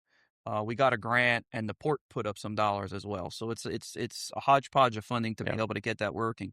But the port overall was the group that drove the bus on that particular project. But we went together because we jointly handled it together. And we asked DOTD to put lights there. And I specifically said, hey, we need lights, and here's why. Chet said the same thing. We all told the same story. And DOTD explicitly said, no, it doesn't meet our engineering design standards. The port offered to pay for the lights. Again, the same response. And look, Port has publicly said that recently. I've said it at a couple council meetings. And so right now there is no plan to move those lights. We certainly going to ask for that again, and I'm going to mention it to Glenn Leday, our Secretary of DOTD, when he comes down tomorrow. But there's only so much that we can ask for, and we've asked for that. We're going to continue to ask for it, and hopefully they'll come through in the long run. Look, before we turned the mics on, you and I were talking, this repair project of the bridge that was taken out of service today was supposed to be replaced as part of a project that is ongoing. Yeah. Now, the bridge in Lockport that it was taken out of service also was part of that project. And you and I were talking before we turned the mics on. There is a little bit of a concern as they're continuing to inspect these older bridges and now have closed 2 of them. There could be other bridges in the future. That's one of the things that I voiced concern over to Secretary Leday this afternoon whenever we were speaking. So over 10 years now, DOTD has been planning to replace what originally was a 5-bridge project on 308, and that is the McLeod Bridge, what they call the Valentine Bridge. There's another by the Valentine substation where the old tank battery was at, and then the Scully and what they call the LeBreton, which is the one by South Lafourche High School for the Breton Canal. They ended up having to replace a few years ago, probably 5-6 years ago now, the one by the substation. And DOTD, the old DOTD for sure, has been dragging their feet over this for a really, really long time. And they're finally moving it. And then lo and behold, they were planning on bidding this in January of this coming year and constructing this over the course of the next 18 months. Well, then we ended up with McLeod coming out of service. When all of that happened, the big axe that we had was, we recognize that you're going to go and bid these other bridges. You're saying that these other bridges should still continue to operate. Hurry up and take care of this one. Expedite. And they got to straighten out a curve there as well, because the curve was dangerous, and the bridge was actually going to get slid closer to the Bayou. So they agreed to do that, and it's currently out for bid. They are using some emergency funds, and they're going to get it done pretty quickly. And they're telling us that construction is going to be done between May and July of next year, which in DOTD terms is pretty quick. To us, it's incredibly slow. And if we go back to our all-field routes, we can build that road in 2 weeks, right? But it's the state. There's some federal funds involved, and you got to follow all kind of standards. Then here we are today with another bridge that is a part of that bridge bundle that's going to bid in January. So that is a cause for concern, because there's still, 3 other bridges that now, after this one goes out, we got 2 other bridges to be concerned about. And that's the one that's in Valentine by Valentine Chemical, and then the one by South High School. So that is a part of the conversation that we're going to have tomorrow with Secretary Leday, and say, hey, okay, I know we got to replace these bridges. I know you were planning on replacing these bridges to where it didn't disrupt. In other words, we're going to have 2 bridges in South Lafourche out at one time, or 2 of them up the Bayou out at the same time. We had that planned out. Now, where we're at today, that doesn't necessarily work anymore. So how do we address this moving into the future? We can't have 2 of them out at the same time. And if we have any more failures, we really stuck up a creek without a paddle. And we saw what happened in Tarpon parishes when they had 5 bridges that were out, and we can't have that happen here in Lafourche. Yeah. And that is my message to our state leaders. And that's the same conversation that Joe and I had. He's saying the exact same thing. I want to say Joseph Orgeron, our rep, and Brian Fontenot has also said the same thing, and they are supporting our endeavor. So, and they're telling the governor and Secretary Leday the exact same thing. We got to get these bridges operating. We have to do it very quickly, and we need to do it in the least disruptive way, to where we don't cause a greater traffic problem across this parish, because we're so linear. Yeah. Let me ask you this. I remember when we were having a bunch of bridge issues in Parish President Chasson's regime, he was pushing at one time to try to get like a change in the curfew at, I believe, the Intercoastal Bridge. Is there any thought or consideration to expanding or changing when the bridge is able to open and close, knowing that, hey, man, right now at probably 5:15, we can't have boats going through because it would be a nightmare logistically. So, yes, there was a push there, and there was a temporary curfew that was granted. We are in the process of submitting a letter. I'd actually drafted it up before I came here, submitting to Coast Guard because we got to get Coast Guard approval for that. Sometimes they grant them, sometimes they don't. But one of the things that we are going to be pushing for, and I'm going to ask Secretary Leday tomorrow, is can we also put one on the West Intercoastal Bridge? Yes. That causes a host of issues as well for those that are trying to go back and forth there. We're going to need to look at extending, at least temporarily, those bridge closure hours, certainly at the South Lafourche Bridge. So that's something else that, now granted, I can send a letter, but if we can get support from the state, it carries more weight than just the parish president asking for it. Granted, we do speak to those folks at Coast Guard, and they will certainly push for us as well. The captain for this area is certainly a friend. When I worked in industry, he was a Marine inspector years ago. He transferred out and has come back. And Commander Franz is certainly someone who wants to help our community. So we're pretty hopeful that we'll be successful in the long run there. So look, man, you got an audience of a lot of Lafourche listening right now, and then a lot of Lafourche is going to listen after the fact. What would be your message to them to try to make sure that, everybody's staying patient, staying safe? I know you're just as frustrated, if not more so, than a lot of the people that'll be on the roads. What's your message to the constituents right now that, hey, man, this is a rough time, this is an annoying time, but this too shall pass? Look, indeed, a friend of mine at work sent me a message that indeed said just that. Mitch, this too shall pass. Because she realizes how much I really do take this to heart, and I get frustrated, and anybody sits in that seat does. But look, I know we're down the Bayou Centric, but I also have to mention we've got a bridge. Now, this is a parish bridge in Thibodaux. Mm-hmm. It is on Talbot Avenue. Mm-hmm. It crosses the Richfield Ditch. It's 18 foot long, and there's 18 piles that need to be replaced. Contractor started working there this week. The crane's going to show up there next week, and it's going to take anywhere from 2 to 4 weeks, probably 4 weeks, to do the complete work. They got to pull the bridge apart, put the new piles in, put the bridge back together. There are some components that we can reuse, and there's some new components that are going in place. And that's caused a ton of traffic on that, what we call that northwestern side of Thibodaux.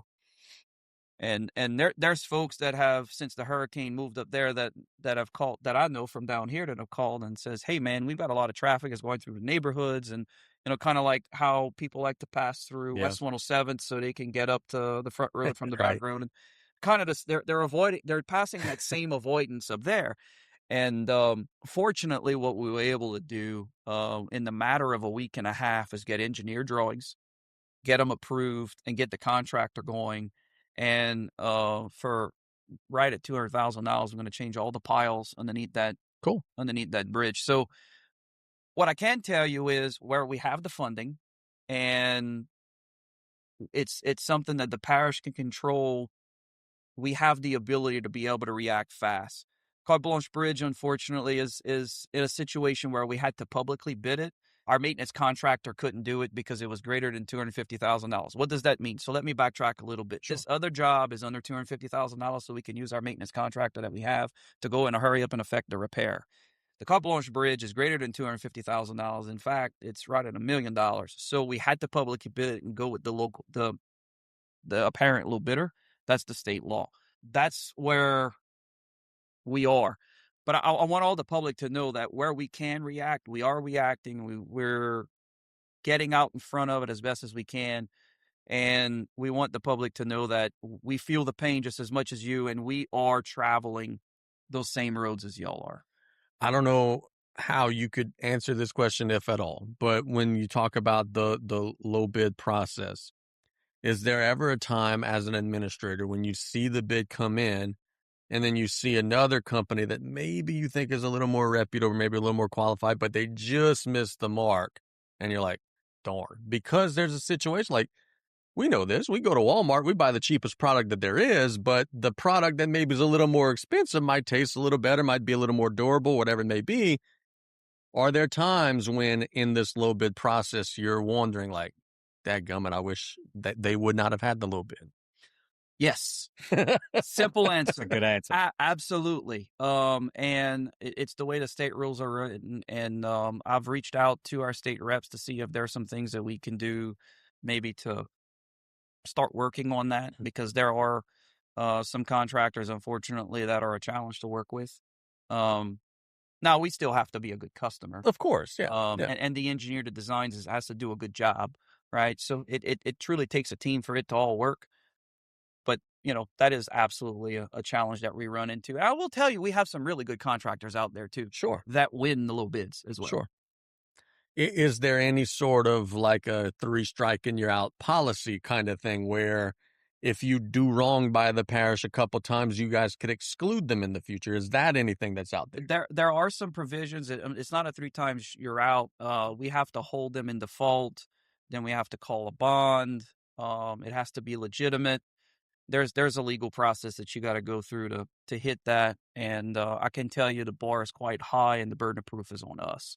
So it is something that we've been pretty aggressive at. Some of that has to do with the fact that, come from the all field and everything that you do is by contract, right? Yeah. And so, for us is, well, this is what we designed. You need to build it to the design. And we also got to make sure that the design's appropriate. I did see somebody make a comment about their trying to get a permit. Please call our office and if you want to talk to it's Nick causing trouble over here. Get with me and we can talk through that. I can also tell you that there are some requirements for some stamp plans, and I'll get with you on the sidebar so we can address that and we can talk to our permits director. Is there anything else you'd like to talk about? If we could go do a quick little update on what we got moving around the parish. Of course, we ain't going nowhere. So, we're getting to the end of the year. Budgets are tight. And so, of course, we got to go and make some updates and whatnot. But one of the things that, we've done is a belt tightening at Lafourche. And I know that was some of the questions that had come up when we were talking about the tax rules. And, we've put in place a hiring freeze for several months now.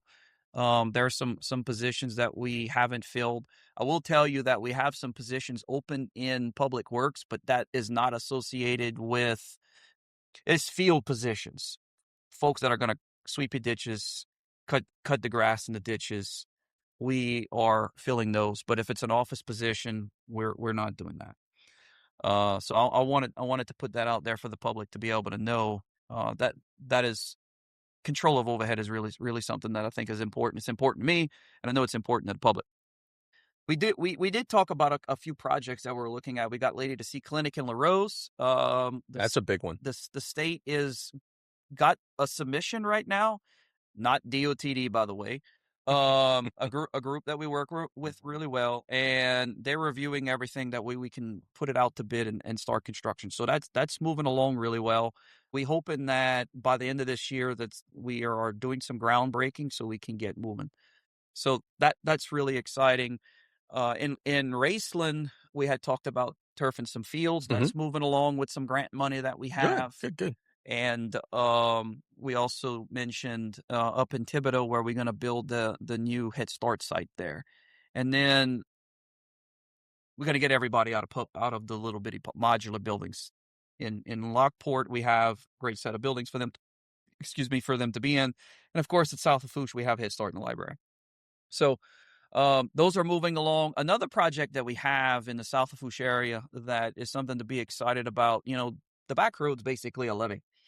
And we put in an application a few years ago, was awarded it to go to full design, and Joe Picciola just wrapped up the design to submit to the state and to us for review. We call it West Side Drainage, where we're going to be working on lowering some of the culverts underneath 3235. They're too high. Water tends to back up on the front side of the back road, and it holds water back. West 13th and 11th is one area that tends to hold a lot of water. By Cutoff Elementary is another area. We're doing a big drainage project around the Cutoff Elementary area right now. So if you go take a ride over there, you're going to be noticing that we're changing some culverts out, sweeping a ditch, all of that other good stuff. That's kind of tied to that project. And last but not least, there's an area really by the hospital too that tends to hold water. Pricing is going to be the biggest driver, how far we're going to be able to get, how many culvert crossings we'll be able to make. So it's a $5 million grant. And if we need to go back and chase it again to expand it, we will. But we're really excited to be able to get that one submitted to the state. That way we can get on the construction there too. So one of our big things that we continue to push is chasing grants. And, whether it's fighting blight, whether it's to work for flooding, whether it's a grant to work on some bridges and the like, we do that. So you got a question? Yeah, Marcus, is there a racetrack being built on the corner of 308 and the new bridge in Larose? We have not gotten an application for permit at that location. So I'm completely unaware of that. And I would say nothing is outside the realm of possibility, but we have not received any information from a business looking to locate there or a permit. Let me ask you this. Okay, so we did get the big breaking news that Italians coming to the Chinese buffet. Are there any businesses that you could tell us that are maybe in the works that could be, and don't even have to be down the bayou, just anywhere in Lafourche? I think one of the big things that was talked about a little bit, and then somehow it got some negative information, was what they called the McLeod Business Park in Lockport. Oh, yeah. People were freaking out about that, and I didn't understand that. So explain that. People don't freak out about it. So to make a long story short, the state put out some money for a grant application that the parish has to apply for in conjunction with property owner. And it's called a fast site. And in other words, it's to fastly develop a location to create business. The property owner, which is public now, is Mr. Hugh Caffrey, said, hey, I'd like to apply for this. We assisted him in doing that. There's no parish dollars that is going to develop this business park. It is state grant dollars, and the property owner's got to pay it back with the development. There has been some interest because of that, and there's a multitude of reasons for it. It is well located. Yeah. It's close to Highway 90, especially after we get the McLeod Bridge fixed. It's a very trafficked area. It is a trafficked area. It is an open parcel of property where you can make it quite expansive, and then there's room for additional expansion.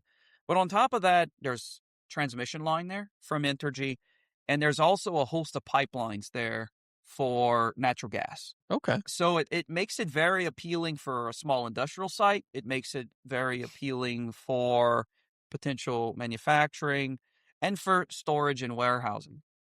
There's been really a generation of interest over that. But what I do want everybody to know is that the parish is not putting any dollars into that project.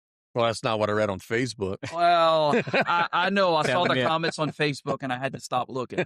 Telling me not everything on Facebook's real? I know, it sure isn't. How about that? So that is probably an exciting project. And then, we keep talking about Port Fourchon. We need to remember that is the greatest economic engine that we have. Oh, amen. And our commissioners there and Chet as the port director and his team have constantly hit it out of the park, and us as parish government do everything we can to be able to help them out.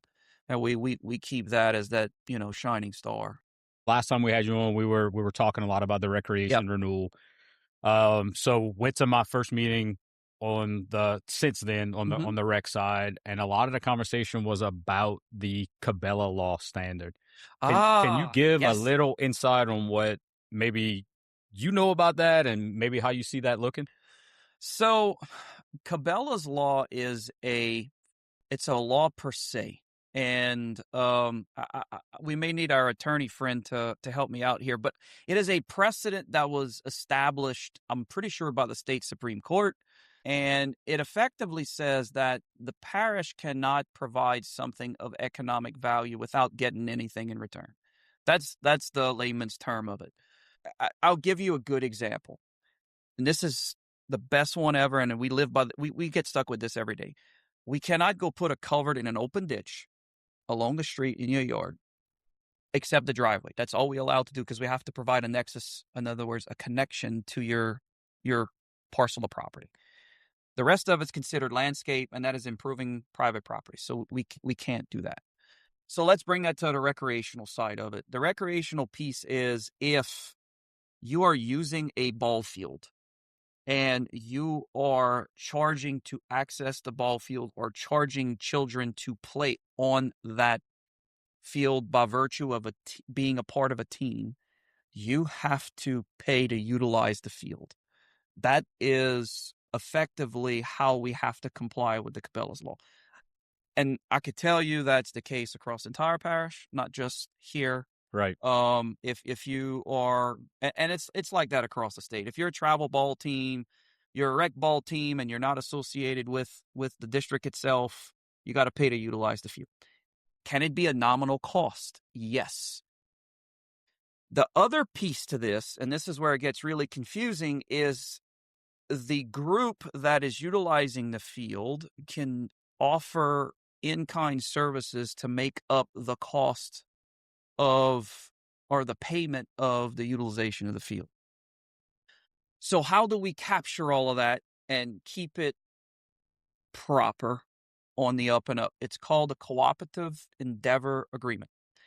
That agreement is entered into by the organization that wants to utilize the field and the district, agreeing to the terms of what is that in-kind service is going to look like, or what the cost of the field is going to look like, and stipulating that you are agreeing to those terms. Basically a small contract. Mm-hmm. Yeah. And Brandon's got a good point of it. You can't make private gains with the public facilities. That's what effectively the Cabela's law is. I know that there's been some confusion when all of this really started to come out. We've had some meetings with the rec districts where we've told them, hey, look, we can help you with this.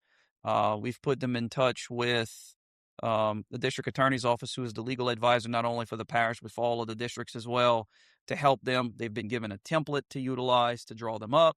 If they got some questions, they know that they can call Jennifer, they can call myself. Of course, we always tell them to reach out to the district attorney's office as well to help review it. We work through these on a routine basis. I do too.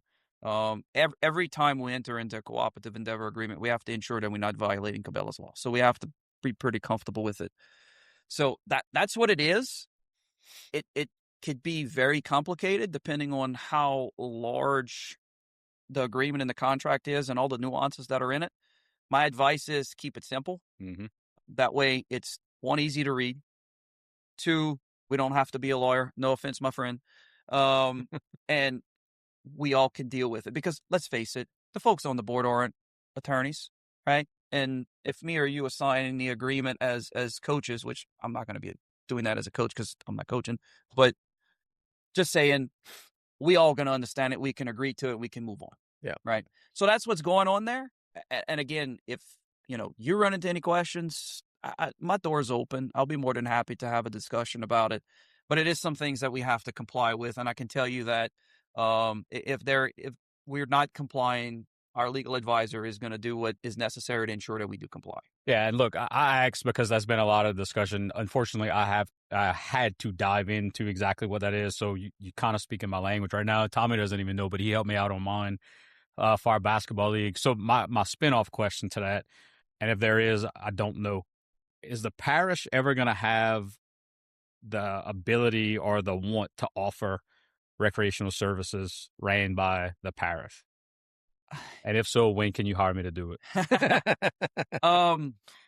Unfortunately, with us set up as districts, it would have to be up to the individual district. But I will tell you that I'm open to having those discussions because I think it's necessary. if we do it parish-wide, there are always some challenges. And the reason why I say that is each individual district likes to control their own destiny. Sure. And out of respect for them, I don't want to go and step into their cornflakes, right? And I don't want to be in their business. And I could tell you that they don't want that issue either. So for Rec District 3, for South Lafourche, they don't have a millage. All of their funds is funded through parish-wide rec, so that runs through our budget. If that is something that they're willing to entertain, I will support them in any way possible. And honestly, look, if the other districts want to do something that is more parish-wide, is it more work for us? Yes. But we're willing to have that conversation so we can make it work. We just want to make it work. Right. And I was just curious. For the kids. I was just curious. Yes. Because I know in other parishes surrounding parishes, they have those opportunities. Yeah. And I would always wonder what that may look like. And look, a lot of that too is because they're consolidated as opposed to being, completely separated. That plays a big role in it. But look, for us, it's about quality of life. That's one of the things that any businesses coming to Lafourche Parish want to see. It's do we have a good school system? We know we have it. We got an incredible university, and we have a great technical college. We have some good facilities, and we've made some improvements with that post ida. Just looking at the lighting, we were able to accomplish. That was a big fight from FEMA, but we were able to get there. Yep. And it took me 2 years before we were able to get it. But that is one of the things that I'm most proud about because we were able to accomplish that. And those poles ain't going anywhere now. Well, I could tell you that's designed for 160 mile an hour winds. The bases are 30 foot in the ground. Now, look, I got action. I got to give you a little grief. I asked you a minute ago, hey, are there any exciting economic things? And you talked about an awesome project, but I'm talking about like stuff that I could put in my belly. Is there a restaurant or something coming that you know of, or an ice cream shop or anything that you know of down the pipe that people would want to know about? I don't know of any, unfortunately. It would be great to have a cool ice cream and a coffee shop down here. In fact, one of the things that I'm trying to explore. Oh, yeah, that would be great, Cody. Get a Waffle House. Yeah, you should Waffle House at the port. That would be great. It'd be 500 pounds away out of it. One of the things that we talked about exploring, and it's something we're going to bubble back up, is making like a mini coffee shop in the library. That'd be cool. Yeah, that would be cool. So hey, it's something that we can work on. But no, I haven't heard anything about any new restaurants, but I have heard that Cherami's is really awesome. Oh yeah. We ain't hurting. We got some. Mama's Kitchen's still really good. We've got an incredible Japanese restaurant. I love their tuna surprise. We got Mimos. So got a lot of good stuff. If I ever retire from coaching basketball, I'm open a food truck. That I could promise. That would be pretty cool. Didn't we have one by Jack's Exxon for a little while? They still have. It's still there? They have like a little park or something. So anyway, I know nothing new, but man, we got some great stuff. Let me ask you this, Mr. President. So last time we had you on, we were pushing to try to get everything renewed and everything, and the voters have done that. Mm-hmm. Now, I know one thing that a lot of people are going to say, and they're going to want it to be faster than it's possible to get done. But have conversations about tax reform started since those renewals? Look, that is something that I've committed myself to. We have identified all our members, and I'm in the process right now of coordinating schedules so we can have our first meeting. Not one person on that committee is, and we're going to formally announce it, but not one member on that committee is elected. They're all unelected because I didn't want a elected person to cloud the waters. We want that to be an objective group of folks. And the idea is us elected officials will be able to go and explain what it is that we're doing with our budgets and be completely transparent. So that's coming. And in September, we will have a meeting. It will be publicized. It'll be in Matthews, so it's centrally located. The idea is to do it in the council chambers, after work hours. So it's going to be, 5:30, something like that. And the initial ask is going to be, let's take a look at all of the millages across the parish and the percentages of how they're levied, and just, start looking at the buckets of, maybe we can do some consolidation here. And us as elected officials already have some of those ideas, and we can share that, but we don't want to cloud them with anything. Yeah, we want it that to makes be sense. objective. So that is coming down the pike, and the idea is to be able to have some recommendations. I know everybody wants something done tomorrow. It's probably going to take 12 to 18 months before we get this done properly. Yeah. And then from there, it's going to be about going back to the voters and saying, hey, this is what we've come up with. These were the recommendations, and now we're asking to implement those.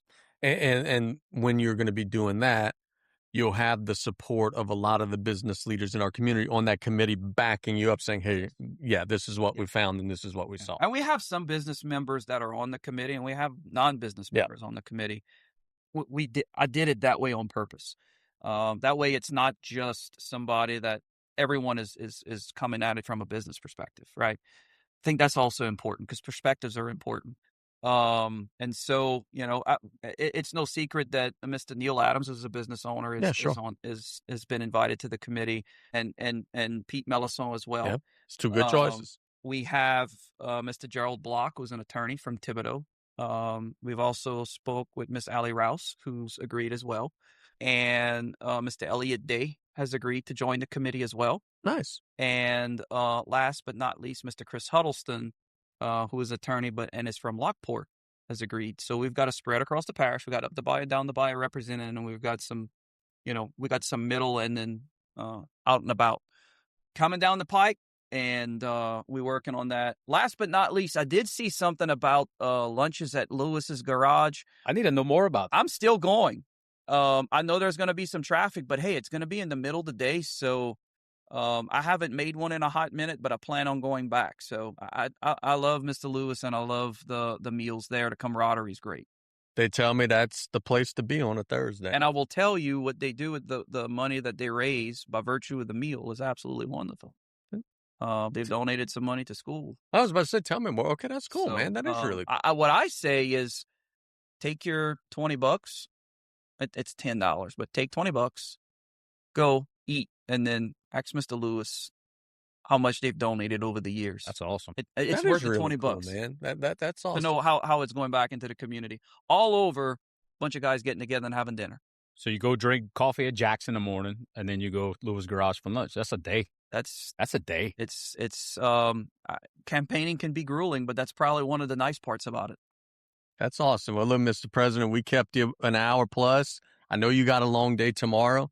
Thank you so much for coming on by, my man. As honestly, we thought we were getting a phone call, but we got even better. We got you here in the flesh. I'll come back again. Hey, you're always welcome. Yep, absolutely. We do have some jambalaya for you, and I think there's a microwave in here if we got to heat it up or whatever. Maybe we could get that for you. I stuffed my face before I came. Actually, when I left the office, it was almost 6 o'clock, and so no, it was later than that because we had a planning commission meeting, so it was about 6:30 when I left. So I ate earlier. Are you gonna sleep tonight? Me? Yeah. No. I didn't think so. I'll probably sleep for about 2 hours. So if I go to text you at like 2 o'clock in the morning when I'm up, can I expect an answer? You probably will get okay. Noted. Well, dude, the parish appreciated. We'd had a lot of comments and everything. We certainly appreciate it, and go make it happen, my man. We're working on it. Thanks to everybody for their support. And thank you guys. Appreciate you. That is Mr. Mitch Orgeron, our parish president. Man, we get the South Lafourche football coach and the parish president in the same episode back to back. Who else is going to get Go Tarpons. Yes. Y'all didn't even want to record tonight. Whoa. Wait a minute. That'd be a good time for us to take a break because we got some things that we got to iron out here. We are going to probably pause for a little bit. We're going to take a quick break when we get back. I got one comment. Nichols is playing tomorrow night. Tomorrow night, so yes. Anybody that wants to be a Nichols fan, go support them. Go Colonels. All right, before we let you go, what do you make of, and I know you're not a massive sports guy, but what do you make of this nonsense of NFL guys going to LSU? And what are your thoughts on all that stuff? I don't know what to think about it. I don't think anyone does. I love it. I'm the only person that loves it.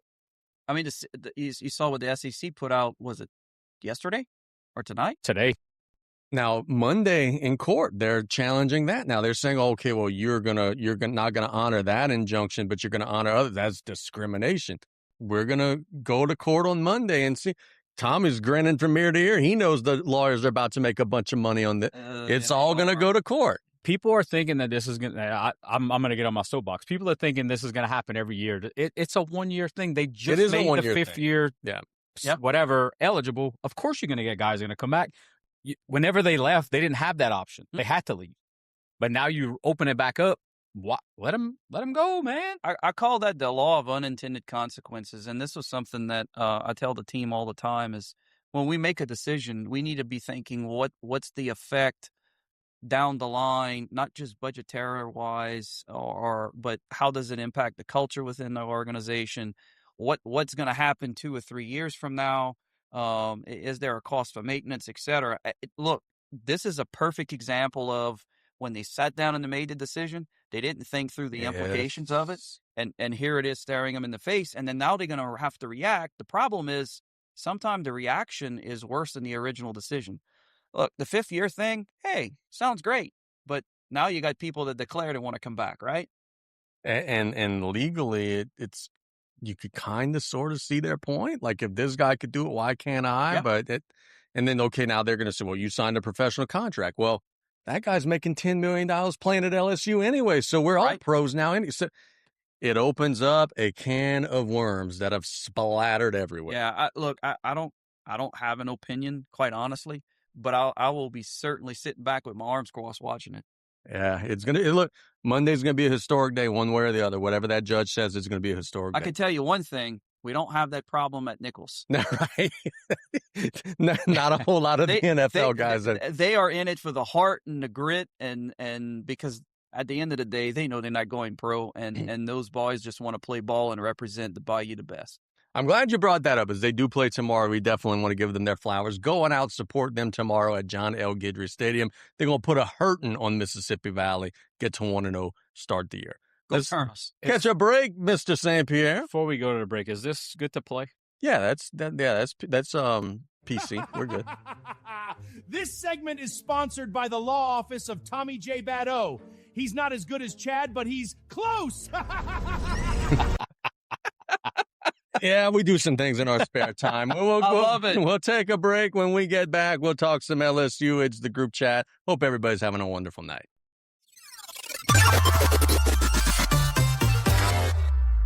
The law office of Tommy J. Badeau. Not quite as good as Matt Orey, but every bit as corrupt. The hammer of justice in our region.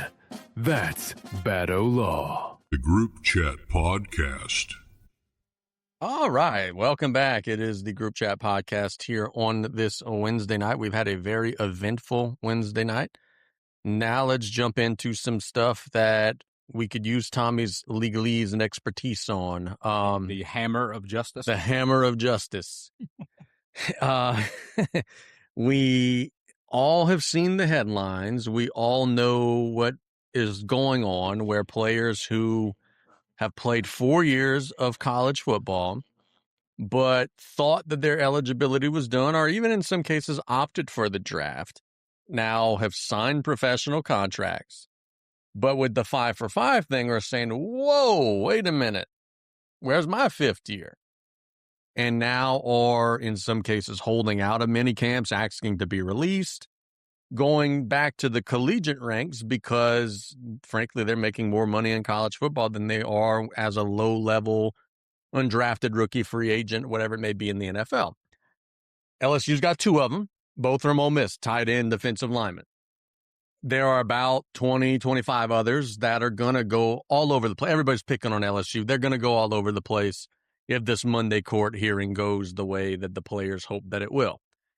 So my question to Tommy is, and by the way, we've all seen it. The Big Ten said, we're passing this. You can't play. The SEC passed the same. The ACC is going to pass the same. But you're the resident attorney. And I hear the argument of the players and their legal teams was saying, well, wait a minute. You are taking what this judge is saying and you're saying, whoa, that ain't right. We don't like that injunction. We don't like that ruling. So we're going against that. But in the case of, let's say, Trinidad Chambliss, who was not eligible to play, but got a court ruling, but the SEC says, oh, yes, we honor that. We respect the judge. You're going to respect one judge's ruling, but not the other, based on what you like and what you don't like? Mr. Bado, that's discrimination. And that's what's going to be argued Monday in court. Tell me if I'm wrong and be objective. I know that you're going to be angry because it's going to mean LSU gets a lot of players. I think the players are going to win on Monday, and I would be shocked, frankly, if they don't. I'll be upfront. I have not really been following this because, yes, I am biased and I hate it. I think it's dumb, but there's always going to be lawyers. Damien is right, too. This is probably going to be maybe this year. Say that again. Damien is right that this is, I think this is at worst a 2-year thing, this year and possibly next year. There's always going to be lawyers involved in athletics for eligibility shit, whether it's high school, whether it's, God, maybe coming soon, I don't know, lower schools. But I think in direct response to what you just laid out, I think the stance that the SEC and the NCAA are going to take is with Chambliss, he didn't go pro. And I think they're going to hold it to the vest because there was a time when, and of course it's affecting him now, double is Seth Trimble, because they were passing that rule about after the COVID. And if you didn't get your 5th year because of the COVID 5 years, like they were thinking about the people who enrolled, I guess, the year after, they should get a 5th year too, just like Baycott did. And of course, my mind's just going to UNC. Yeah, I got you. Trimble they were talking about this happening before he declared. He went play Summer League. All of a sudden, this ruling comes. He comes to go back. And UNC's got a full roster. And like, hey, bro, we can't take you. But then the ruling happens, and then he has to go sign with somebody else. And then the other injunction happens, and then he's immediately ineligible. But they have guys on the team similar to Chambliss. It was a grad transfer guy who didn't declare for the whatever, but all of a sudden got a 5th year, and he immediately becomes a top 5 transfer. He enrolls in UNC, and now his eligibility is on the fringe too. I think what NCAA is going to hold their feet to is, yes, we're being discriminatory, but we're being discriminatory towards people who stayed the cause and didn't take the professional steps, kind of like waiting for this ruling to happen to preserve their eligibility rather than go chase greener pastures. And look, I'm not saying some of them couldn't have made it. Like, everybody's talking about Pyburn and with Tampa because he actually did good. But like RJ Lewis, that's just a curious case of he went to chase money. He just wasn't good enough. That's what I think a lot of these kids are realizing is, okay, yeah, well, I would have stayed if I'd have known, but you could have stayed. You could have did with some of these other kids and not declared, and then maybe tried to enter the supplemental draft or something. But I think that's what the NCAA is ultimately going to argue, that we weren't really discriminatory. We were just, these kids who we are allowing to play didn't jeopardize their amateur status. Hey, let me cut you off right there. What's your favorite thing to eat? My favorite thing to eat? Yeah. Ever? Simple question. McDonald's hash browns. Okay. So you went to a buffet and there was no McDonald's hash browns. And when you left, you saw them putting McDonald's hash browns on the buffet. Like, what would you think about that? Would you go back and grab one? Would you just leave pissed off? I would probably leave pissed off and then come back the next day and try to scope out some hash browns. This is the situation. You didn't know you had the option. The option wasn't there. And then it got brought to the buffet. And now you got to go eat. Can we all agree, no matter what side of the fence we're on, can we all agree that the NCAA screwed this up by not just having the foresight to say, we understand a lot of these 4-year guys are phasing out.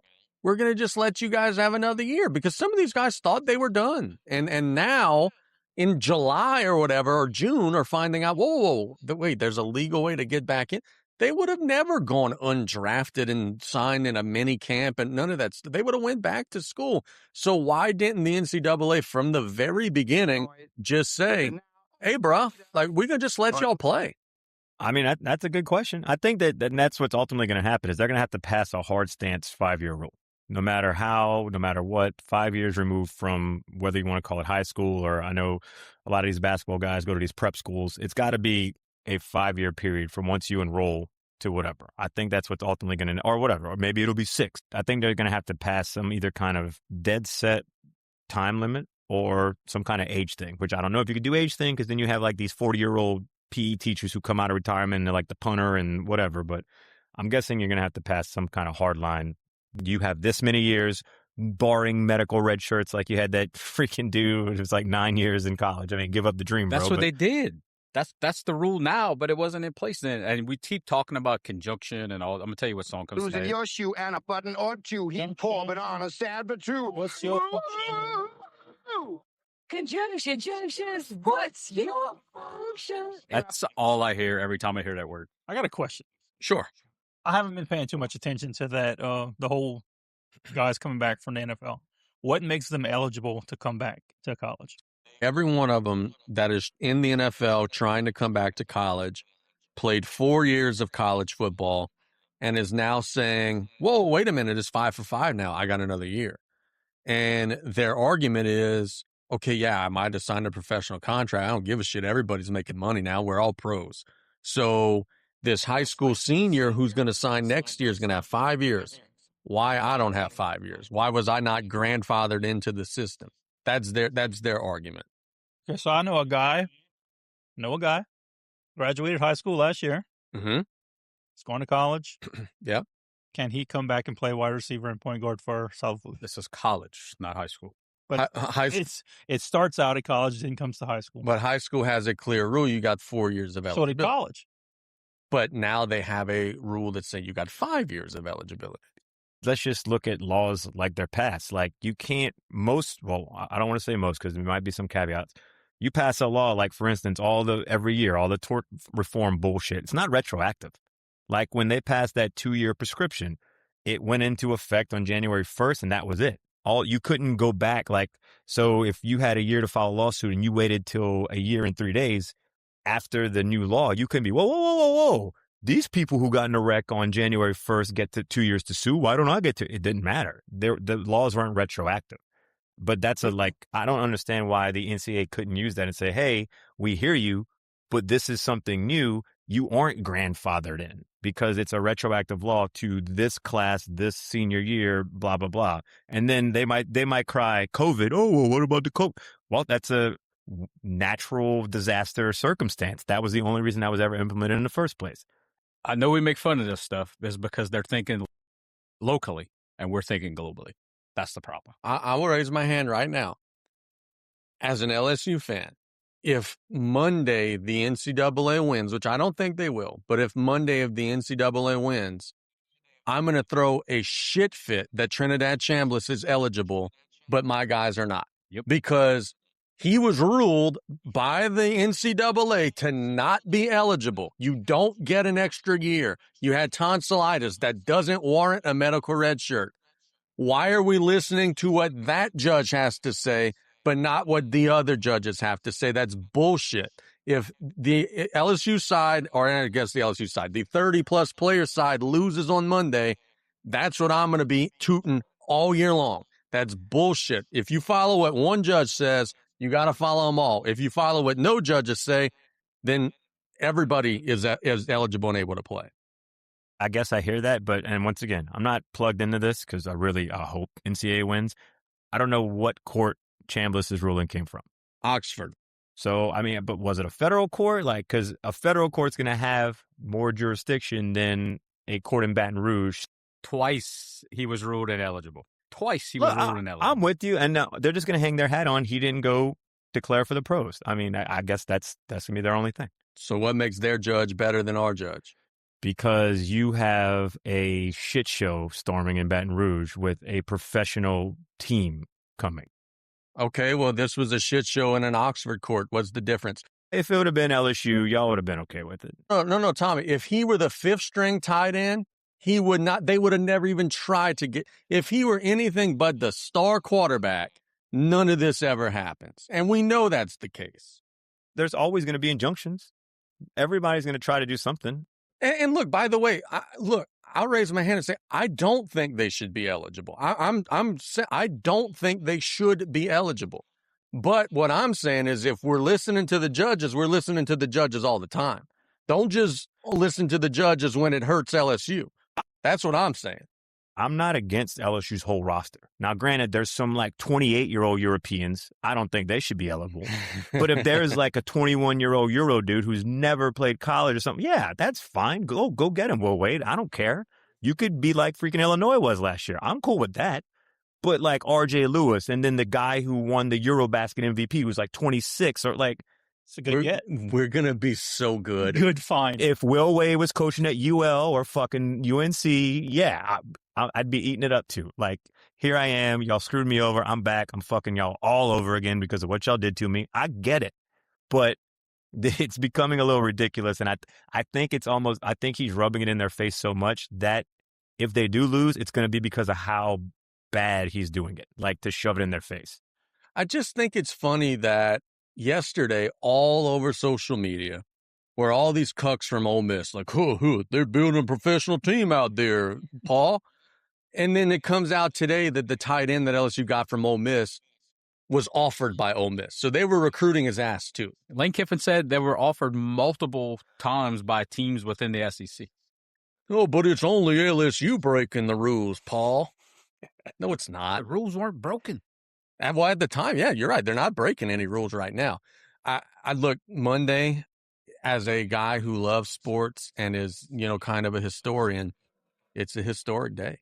Whatever happens Monday in that courtroom, one way or the other, whether we like it or not, that's a day we're going to go back to in history and say, hey, this is either the day that we let him in or this is the day that we kicked him out. But it's a one-year thing.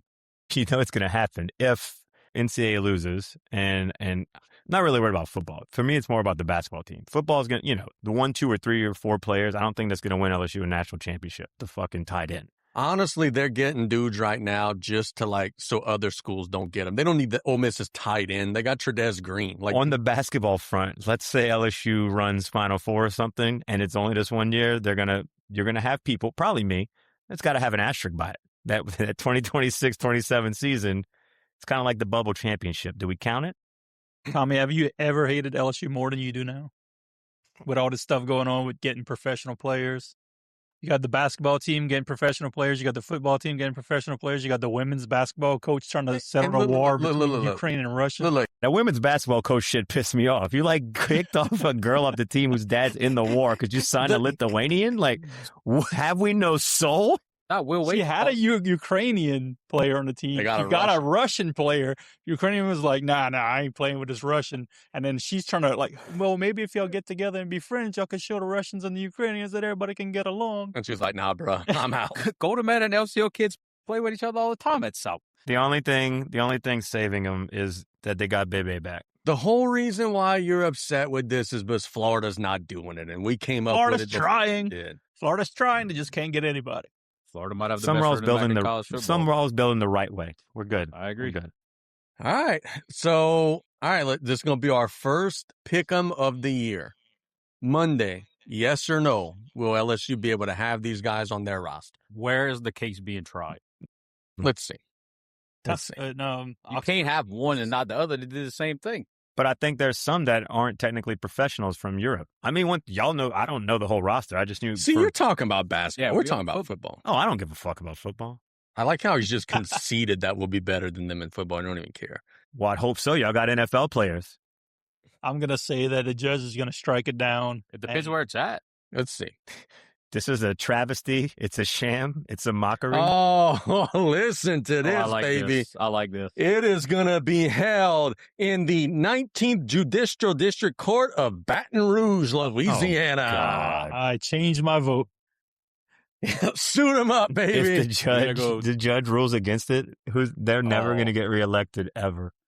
And oh, by the way, it is Judge William Jordan, who is an alum of Collusion. Collusion. I love it. I absolutely love it. He looks like he'd be pro player. Absolutely. We're winning this case. What if he went to LSU Lafayette? There's no such thing.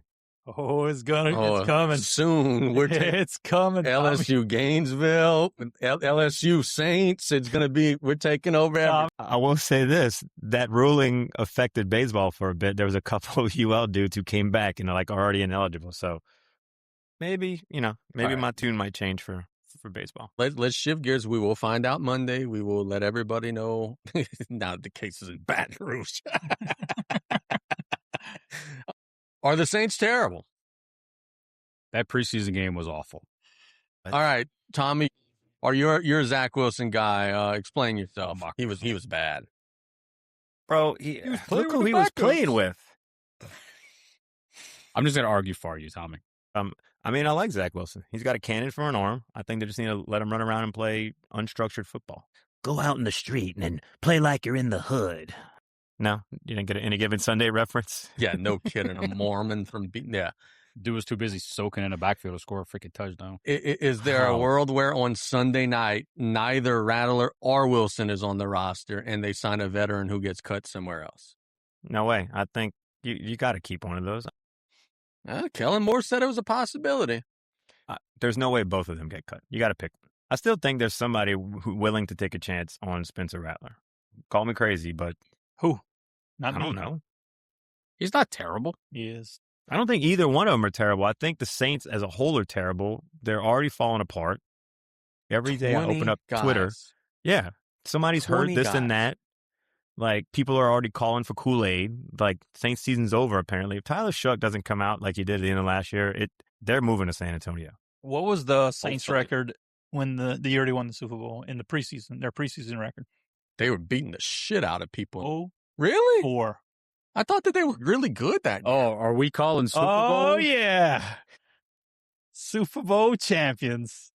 Lord. We need to go home. Nick's calling Saints Super Bowl. And I still don't know that that's right. Did they really go winless in the preseason? I thought they were great in the preseason. I believe so. No, they were 3-0, 3-1. They were beating the shit out of people, 45-7, 38-14. Well, it makes for a good story, Casey. Yes, I thought I remembered this. I remember saying in the preseason, like, my God, these guys are good as shit. Yeah, but you can't let facts get in the way of a good story. Well, now do you change your story? You wouldn't Googled it. Everybody would have been like, fuck, yeah, that's right. You had me. I was with you. No, but I, like, honestly, no bullshit. I vividly remember watching that preseason and being like, God damn, they're good as shit. And then they ended up rattling off of like 14 in a row to start the season, 13 in a row, whatever it was. I mean, you got your nerve. All you do on Twitter is talk more shit about the Saints than anything at all about the Cowboys. What did I say negative about the Saints other than the fact that everybody's hurt? Casey. Okay, let me tell you a little story. Mm-hmm. Me and ChatGPT are like this. Mm-hmm. Okay, so looking for some little game ideas, I asked ChatGPT to look through all our Twitter, Facebook, like just research everything from the Revel or whatever the fuck. Reveille? From LSU and find the coldest takes you can find from all 4 of us. This guy is gay for James Harden. Give me the list. Make me a list and we have to guess who said it. And like every day ChatGPT just gives me a couple of them. And it's like, obviously, Casey, every single time talking about how the Saints suck. The Rockets are winning the championship. Yep. Every single time it's Casey. And it's like, it doesn't tell me who it is. And I'm like, Casey? And it says, yes, good guess. I like the way Nick plays little games with himself every day. No. On the bidet. Nick is spinning wheels in the shop, playing little games. All right, debuting a new segment this week. It's the weekly Aw Bruh. And I'm going to lead this off. Have you guys seen Kyle Singler? Oh, yeah, he's bad off. There's people, again, we have a privacy issue and we have a technology issue. I can't even do anything. All my accounts are hijacked and frozen. I have people watching my residence and people in Oklahoma are awake. A lot of people have, a lot of reflection. Well, as someone who hates Duke, boy, you love to see it. That's why I switched it. My All Bro of the Week was going to go to Good and Callaway, but I switched it to Kyle Singler because All Bro went to Duke. That is my All Bro of the Week. If you have not seen the shitstorm that Kyle Singler is currently in, blaming Coach K for not answering him, blaming Coach K for not having electricity, and for all this other stuff that he's going through, because Jesus Christ. He looks bad. Oh, the brotherhood is strong, That used to be Mr. Duke. That was the world-class Duke guy, and now we're here. So can't even go check on your boy when he's trying to be a meth head in freaking Oklahoma. So I'm saying, Coach K, let's get it together, man. I thought you was all about masterclass and leadership. Just hang out one of you guys to dry. I was having a back surgery. My All Bro of the Week is, all right, so I think everybody here would agree that the WNBA should, only have women, right? I think that that's pretty reasonable, pretty responsible. I disagree. But here's the thing. Can we both also agree that what his name, Freedom, can we also agree that he's Miss Cantor? Can we also agree that he's kind of a tool? You're a chauvinistic pig, Casey. He's a tool, man. What is he doing? I wish he would talk shit to Angel Reese. That'd be good. Yeah. Well, I noticed we don't make fun of Angel Reese's stats on this program nearly as much as we used to. We can. I mean, she's broken records in the last couple of weeks. We know you're her only fan. We see it every day. Trust me, we see it. If she had one of those, Casey would be on that too. Boy, she's a good source of income. Because when I post about that, those posts get a lot of money. I laugh at some of you're correcting the guy's spelling. You like that, dude, huh? I actually did. Good I'm like, stuff. come on, dude. If you're gonna hate on you gotta at least spell this shit right. You know what, Casey? Stats don't maybe tell the entire story of how life actually works. Oh, no. If there was a WNBA Shackton the Fool, she would be on it every week. Oh, there is. We got some bricks. Let's get it. Nice. If you see she's in the post calling for it, you know she's going to the hook and hope. Give me all that. Call her up, mop, because she's always on the floor. 1 foot away. What do you say? Oh, me complain. Apparently, she set a WNBA record. If you count 8 of her rebounds, then sure. They set NBA records too, so bad. Shut up! This is your Eastern Conference Player of the Week, by the way. Uncontested layups. No, those are prey-ups. Oh, God. Hey, is she right-handed or left-handed? I don't know. Quit asking. How does she get so many rebounds? Because she can push and pull players away. It's rigged propaganda. She make but that one? don't lie. She missed that one, too. Everyone said the career blocks against Angel Reese. Cameron Brink just got 5 of her own. How about it? Cameron Brink's terrible. Come on. Bring it on like butter pecan. How's it not a walk? Yeah, that was a walk. Love it. We need to be friends with those guys. That is a Stat Stuffer TikTok. There's another person that reviews the games, and he's very positive in the reviews. And when she shoots threes, she nailed this one. It was very close. Let me tell you what. Hey, look, and I am a big Angel Reese fan, and the game she was 10 for 10. She did make 2 threes. Her 3-point shooting form is atrocious. That's something that probably should go out of her bag in the offseason. It's very, Biddy bad. Do y'all have an All-Bro of the Week?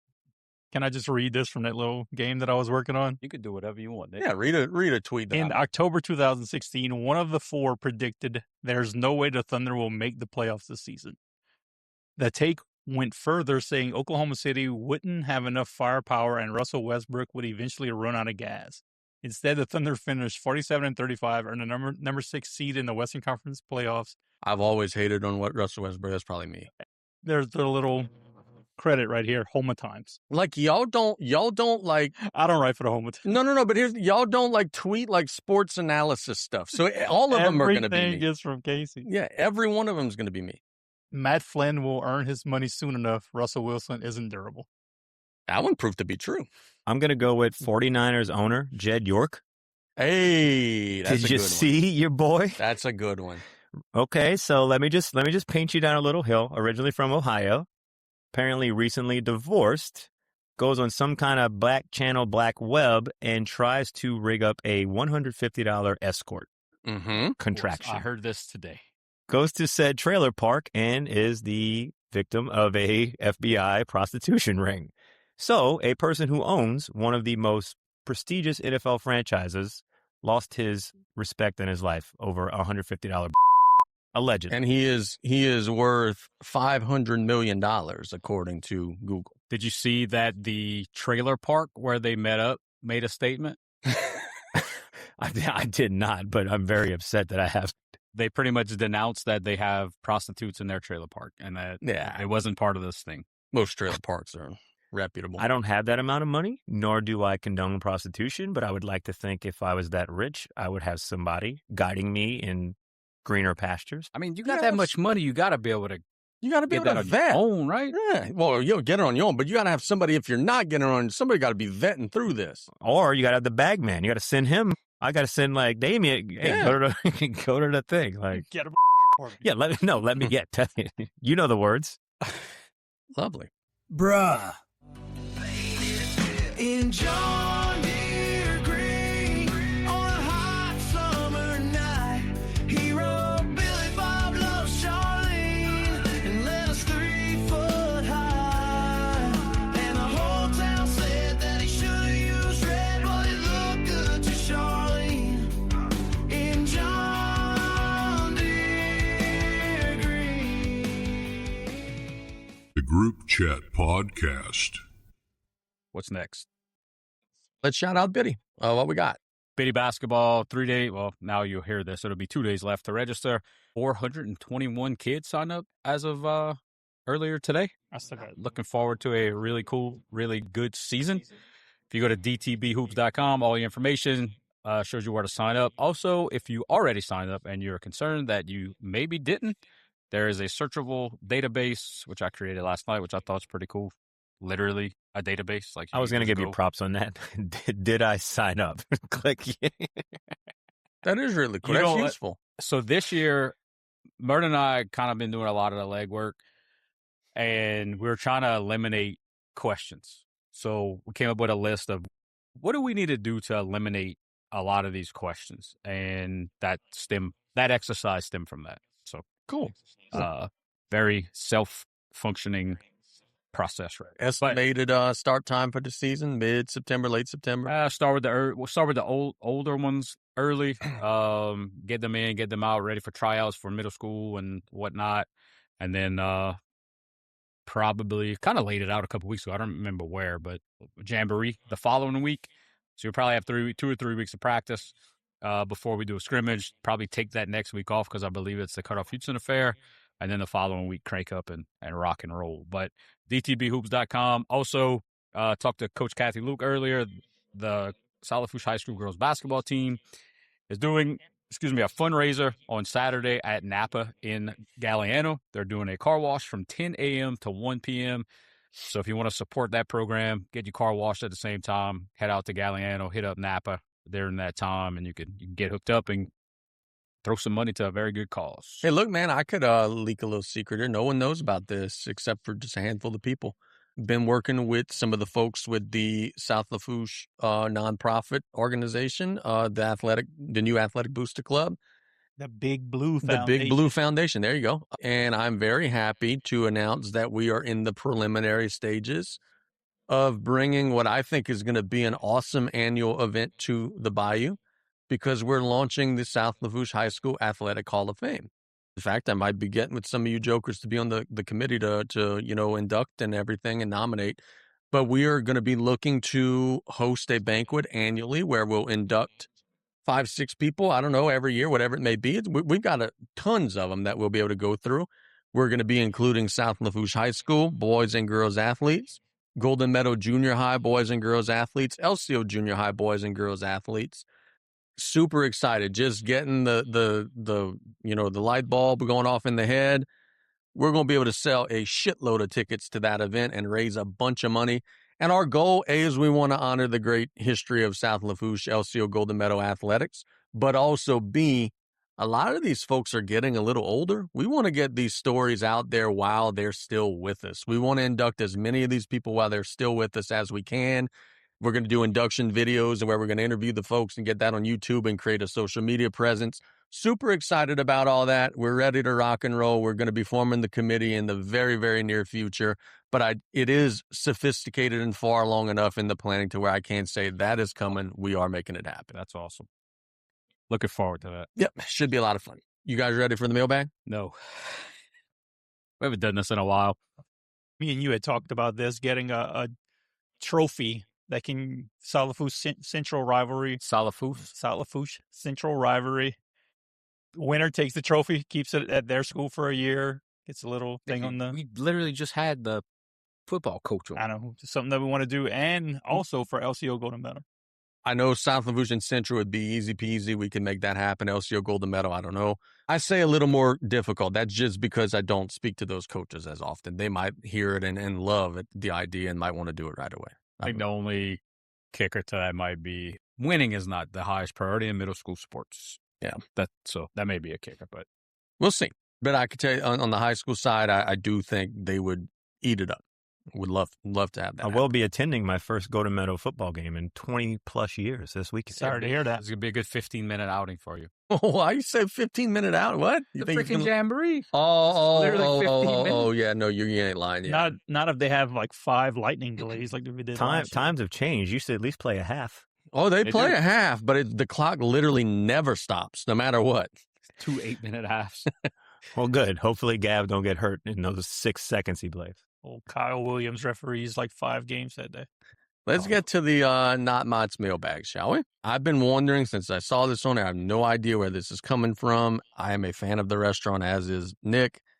Over the past 2 weeks, have you guys seen an improved clientele at Texas Roadhouse from Armand Hammer of La Rose? We appreciate the question, Armand. I have no idea what this is. Yeah, no, neither me. So there's this huge debacle on social media about a certain demographic of people getting their food spit in. Ugh. Locally? No. I don't know. I don't know that. Maybe not. I doubt it. Remember when we were on the age of boycotts? Mm-hmm. And everybody was boycotting everything for everything. This has been a boycott type of situation. Oh, you mean like during COVID whenever we weren't spreading the virus by burning cities down? Like that? Yeah, there was a Bud Light situation. There may have been a Rouse's situation. Things like that. Okay, I got you. NFL situation. Now we're back.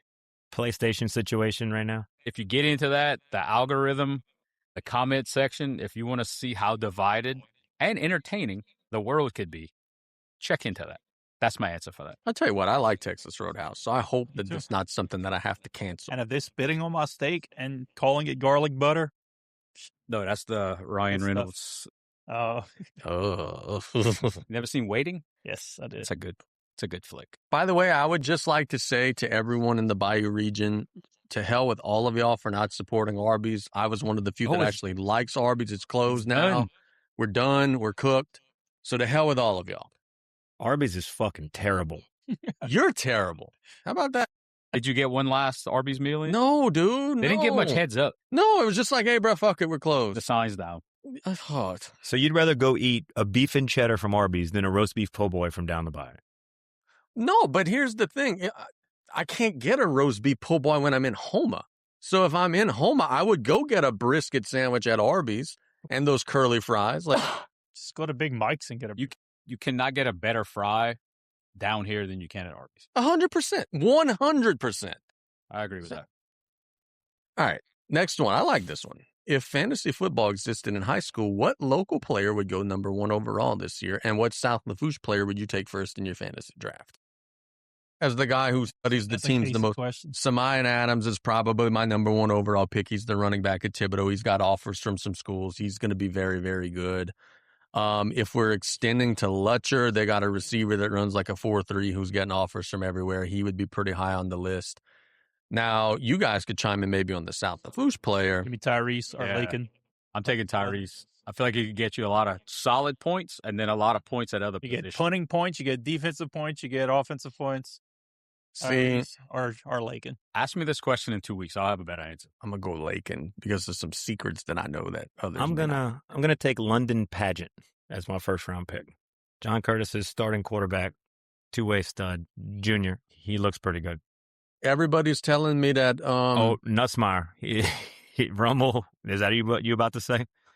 That's kind of what I was about to say. Everybody's kind of telling me that Curtis is a little bit of an underdog by their standards because Carr, St. Aug, Rummel, like they got a crap load of Division I teams that are great this year. Correct. I think they were probably predicted second or third, and then Nussmeier going to Rummel shifted them because he's apparently unbelievable.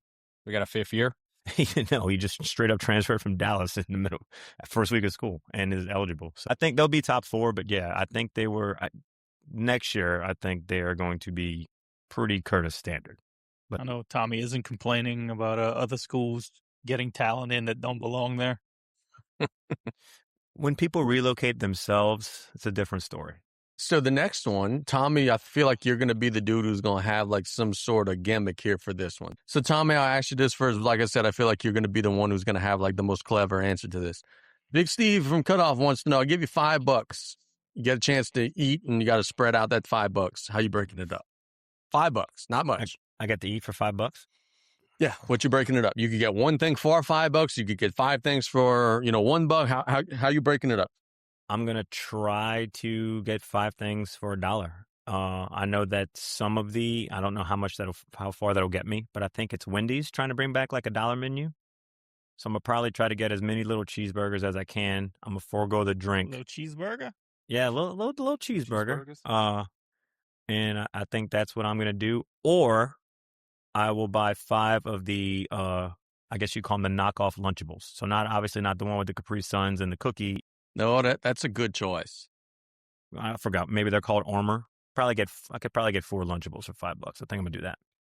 2 cheesy double beef burritos for me at Taco Bell. They're both a little north of $2. Can't go wrong with that. Give me a little hot dog rolling in the racetrack. Come on, hot dog roller. As long as you don't get a taquito in the Leeville hot box, you all right. And a snowball from what's the place Terrence works at? They're a sponsor. Snowden.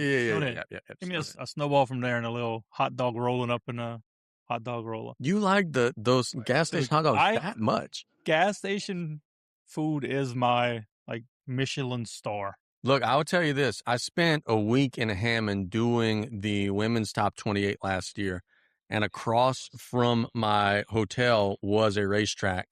And I ate racetrack pizza every meal that I had the entire time that I was there. I could eat there for a week, easy. Every time that I was there. My answer to that, Wendy's has a $5 biggie bag. You get a hamburger, nuggets, fries, drink. And then they leave half of it out when you drive off. I've actually never eaten there, so I have no idea. Doesn't the local one, I'm sorry. Doesn't Popeyes have a $5 box that you get a bunch of stuff? They do now, the $5 tackle box, I think it's called. Yeah, 2 biscuits. Yeah, we need no drink. Okay, so Stuck in Traffic wants to know, does LSU being the heels of the sport make you like them less? Absolutely not. It makes me like them so much more because when we win championships this year or whatever, if we don't win championships, whatever, it's us against the world. And I think that that's awesome, dude. Okay, last year when LSU beat Clemson, we all rushed here and we did a celebratory podcast. If LSU beats Clemson this year, we may do the same thing. But it will be literally the people in this room celebrating, the rest of the state celebrating, and all 49 other states being angry and pissed off that we beat Clemson. Absolutely not. I love the fact that we are the heels of the world. I can't say it any better. That is 1,000% accurate. It's like being Ric Flair as the heavyweight champion. See, we got Bayou Brawlin in the chat. We got some news to drop soon. A little collaboration effort with Bayou Brawlin. Anxious to lay that out. Just remember when Ric Flair was a world champion, came out, everybody hated him. And Nicholas, you like him more or less? I'm kind of torn because I kind of feel like when we win the championship this year, everybody's going to say, oh, yeah, y'all cheated. I don't care. And I still get it. I feel like anytime Alabama would do something like that, I would be like, yeah, fuck Alabama. They cheated, or Cam Newton's getting paid, or whatever's going on. And now they have that on us, which they probably always did. I just never listened to it before. Part of being a fan is being a hypocrite. You could say, oh, it doesn't matter. I don't care. Part of winning is being hated. No, I'm looking forward to this season. We're going to beat Clemson's ass in the opener. Whenever you get a break from your PE school uniform, snafu, and orders, all that, print me a shirt that says me in 49 other states, because I will be the one who's not going to like it, with a big asterisk on the back. You better delete social media for football season. I'm about to delete y'all. The next commercial I hear.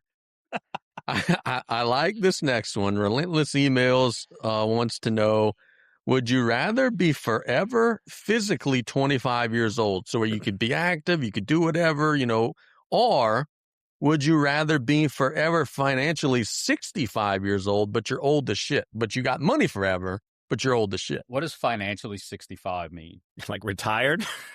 Yeah, when you're retired, you're well off. You don't have to worry about money anymore. You don't necessarily have to worry about a job. You're not grinding as hard.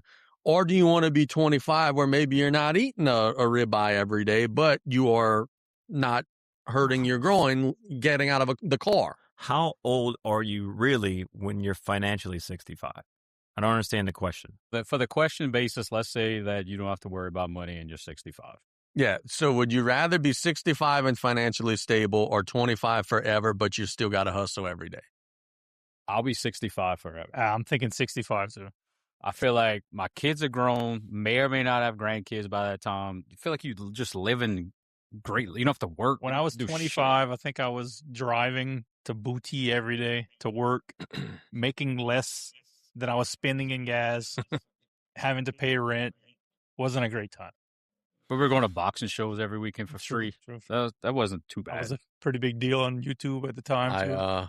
No big deal. I feel like I'm 65 physically right now, and I feel okay, and I like where I am. So, yeah, give me 65. Tommy?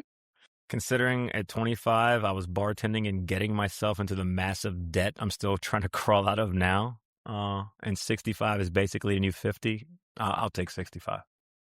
Okay. I don't like 25-year-old Damien. I didn't either, so. You'd love me. The umpire inspecting Lisa Park Gym wants to know, how much money would you need to never be involved in any sports ever again? That includes watching, reading about them, coaching them, studying them. Sports are erased from your life completely. How much money would you need to just never have anything sports in your life at all, ever again? 100 million. That's not enough. 2 billion, because I'd have to buy an island. Or if I had $1 million, I'd be trying to buy a professional team.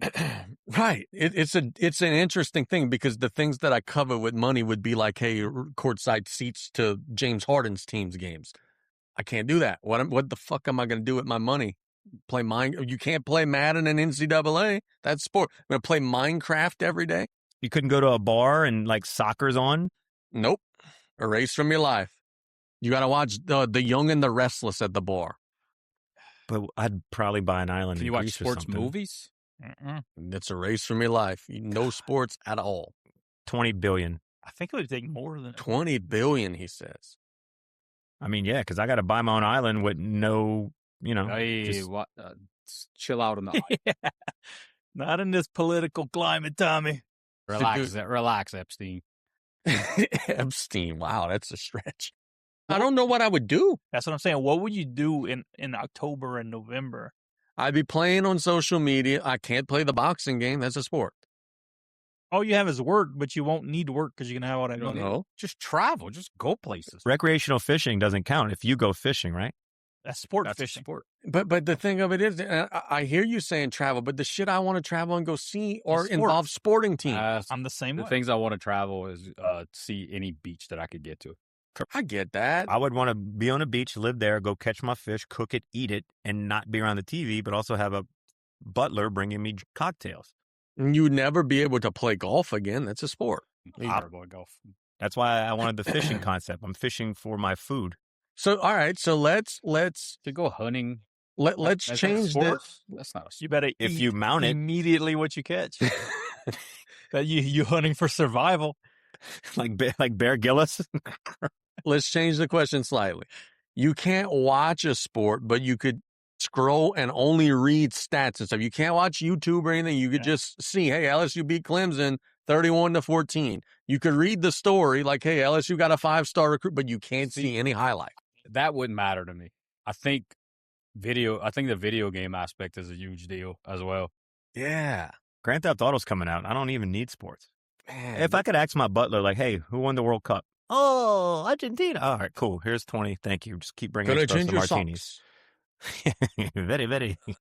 I think I would be all right. I don't know. I need a lot. I need more than 10 million. I need a lot. But so much of the stuff that I like doing involves sports. If I could fish and I could get the updates, like, sir, North Carolina won this year. Oh, thank you, Henry. Here's a 10 million. Appreciate it. First time the butler says, oh, Mr. Bado, they made a buzzer beater. You should have seen it. It was most exhilarating. And you can't see it? I'm cool because I can still text y'all text the Duke people and be like, hey, who won? Now I have $100 million and I can still talk shit. Yeah. Well, we thank the umpire inspecting Lisa Park Gym for that question. That was a good question. It was a good question. Brennan, who's pondering closing every bridge in Lafourche Parish, wants to know if the Bayou literally had 0 bridges, how long in your life would you have to go before you would be seriously inconvenienced? Your answer is immediately, I'm sure. So, but there's a caveat to that. Bridges like the bridges that went out today, that's different. We're talking the main bridges, pontoon, Cote Blanche, not the little bitty things that are basically culverts. Basically, probably daily. First day, kid goes to South Lafourche. I could go much longer than that. You go to South Lafourche more than any of us. I haven't been there in the last 3 months. Well, other than the inter squad. About during the school year, it's a big issue. I could go forever. I don't need to go in 308. You don't have to go to Ever Golden Meadow, no. My kid could go to another school. Kid could go to another school. I'd have to get my mom to move on this side for babysitting purposes. Well, you already have no sports. You have all the money. You can do whatever you want. I mean, I could do radio via remote, I guess, if need be. If I had to, now I would hate doing this. I could just do Bayou sports with like Central and Thibodeau and stuff and like that and get people that live on the other side of the Bayou to take pictures and stuff of the South Lafourche games for me. I would make it longer than most. I think I can make it for the rest of my life. Rest of your life? That's tough there. You'd never be able to go to New Orleans, ever. Can I go to Lafayette? Yeah, you could go to Lafayette. I couldn't go down to Bayou. I'd have to cross a little. Yeah. You couldn't go to your favorite place, the Civic Center. You can move the Civic Center. I look. I like the Civic. Realistically, I could go a couple weeks before it be a problem. Said Marcus lives on LA1, working Fouchon. Kid lives in Thibodeau. I'm good. Same boat. Well, you need a boat with no bridge, so good. No, just wouldn't go to the other side of the Bayou. I mean, someone would open up some sort of a trolley system. I think that was our last question. Yes, that's exactly what Down the Bayou needs. A trolley system. A trolley system. Yeah, absolutely. We need like a, what do they have in Las Vegas that runs in the back? Like a tram? A transvestite? Tommy, if someone runs the stop sign tomorrow, but there is no light, what do we got to do? They better call who? Better call Bado. If you get in a wreck on Bado Boulevard, front or back. What's it actually called? Bado Boulevard. They had a sign the first time I went walk. The Route of Rory. But it's not, that sign's not there anymore. I don't know if they had Rory. How do we go about buying a new sign and just putting it up right in front of the old one? I'm about to look into billboard building protocol because I'm about to erect one. And yes, I said erect in my brother's backyard. Dude, how foolish is that? Like, I know Mitch wasn't able to like get animated like we can, but you asked for a light. Yeah, no, we ain't giving you one. You offer to pay for the fucking light. Nah, we don't. Like they were willing to do everything, and DOTD was like, nah, bro, we'd just rather see people get killed. We're good. You sue DOTD, you're first off, you're getting nowhere. Secondly, the whole state's coming down. Jeff Landry sending his goons. This is structurally correct, and it's going to be a nightmare. Really quick, before we close out, we do have a couple of college football games. Let's go ahead and pick a few of them. No wizard or nothing. Just no, we don't even have to keep tally, just for the boys. We have some week 0 stuff. Nichols and Mississippi Valley tomorrow. Nichols, we like the Colonels tomorrow. Yeah. Against Jerry Rice. Yeah. Everybody in that conference usually beats up on Mississippi Valley. All right, so the big one Saturday. Belichick against TCU on Saturday. TCU's a 9.5-point favorite. Belichick says we're way better than we were last year. I drank the Belichick Kool-Aid last year and looked like a fool on the opening. I'm not doing that again. I'm going TCU. Who's the coach at TCU now? Is it still Gary Patterson? No, it's Sonny Dykes. Sonny Dykes. Yeah, from SMU. TCU has a running back that's going to be good. So, excuse me, Tommy, you said you going North Carolina? Mm-hmm. Sonny Dykes. I'm going to go TCU. I wouldn't be surprised North Carolina has a good year, but I'll go TCU. Let's see. Hawaii and Stanford in a game that, for whatever reason, I'm going to watch from cover to cover. What time is it? 2 a.m.? 6 p.m. Stanford is a 4-point favorite against the Rainbows. Is Timmy Chang still a coach at Hawaii? Think so. Give me the Rainbow Warriors. I'm taking Stanford. Me too. Stanford Steve. Stanford has been recruiting Louisiana a lot, so I'll go Stanford for that reason. How about this? Let's do Nichols with the spread tomorrow. Nichols is a 30-point favorite tomorrow. Jesus. Yeah, well, we're going to stick with Nichols. Nichols is not beating them by 30. They beat them 66-7 last time these two teams met. Okay, then all right, give me Nichols. Yeah, they could cover. They could cover that. Phew, that's a lot of points for a team that barely scored 30 points all season last year. I'll go Nichols in the points. Shout out Sawyer Wells. We give one more just for the shits and giggles. NC State and Virginia. That's a conference game in the ACC. Virginia. Why are you playing a conference game in week 0? Is that what your conference has come to? Yeah, no kidding. There's 40 teams in the ACC. I like Virginia. They recruit Louisiana. They do. I like Virginia. Tommy, you hate NC State. Are you picking them? Absolutely. No. I'll go Virginia also. I'm going Virginia too. So let's be honest, okay? How we get the week 0. Are we going to be watching a whole lot of college football Saturday? Because I never get into week 0. I don't know why. I never really had, like, there was that one year Florida State played in like Ireland or whatever and got upset and everybody was going crazy. And I couldn't even get into it. So are we going to watch some college football Saturday, or are we going to wait till the following week when LSU and all them roll out? The TCU game is in Ireland, by the way. It is, yeah. He's so football starved at this point, you have to watch. Yeah, how do you think Belichick feels? He's like 90, and he's going to Ireland to coach a shitty team against TCU. Well, I wasn't really looking forward to going to Ireland to play this football game. But he's got a looker on his arm. That's all. We're on to Tennessee. Is Seamus going over in Ireland? Oh, yeah. We have our fantasy draft. I'm going to be watching Memphis UNLV at 9 o'clock. Jamboree is coming up, though. Somebody asked earlier what time it started. 6 o'clock, 8 o'clock. And if you are a Tarpon fan, you got to be aware you will be on the visiting side. And if you're a Tarpon fan, you got to be aware if you want to catch the track and field ring presentation, that's happening between games. So the boys will be getting their championship rings for winning the state championship. I got to tell you, talking about track and field, I had a conversation with Coach Scott Sanamo 2 weekends ago. It's a gorgeous ring. Show me the ring. There are so many different things and so much thought put into that ring. That is super impressive. What is actually going on with the home side of the stadium? So they took all of the metal off of all of the bleachers and replaced all of it. So the metal that your ass will be on this year is going to be some new metal.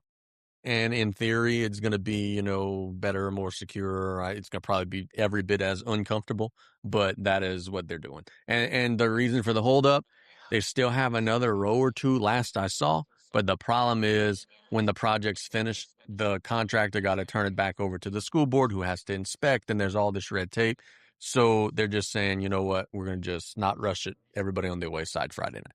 Get all the Gep's nests out of there, bro. Yeah, that was a big thing early in the season. Bring a seat back. And the thing that I love the most about Jamboree Week, and every time I think of Jamboree Week, I think of someone screaming, Paul, I hope you get pink eye. There was at one point when Mitch was talking that I wanted to yell Nick Sabian out of the park. Paul, I hope you get an ingrown toenail. And mind you, Paul's not doing anything wrong. He's just minding his business and being heckled relentlessly the entire Jamboree. Did he flip us off? Yes. Thought so. Well, that was the same Jamboree that the guy attempted to kiss me to see if I would pull back. Because if I did, it was his proof that I wasn't gay. Well, now you really have to worry about that. Oh, let's get out of here, please. Yeah. Hope everybody had a wonderful night. We had a lot of fun. We really thank BJ.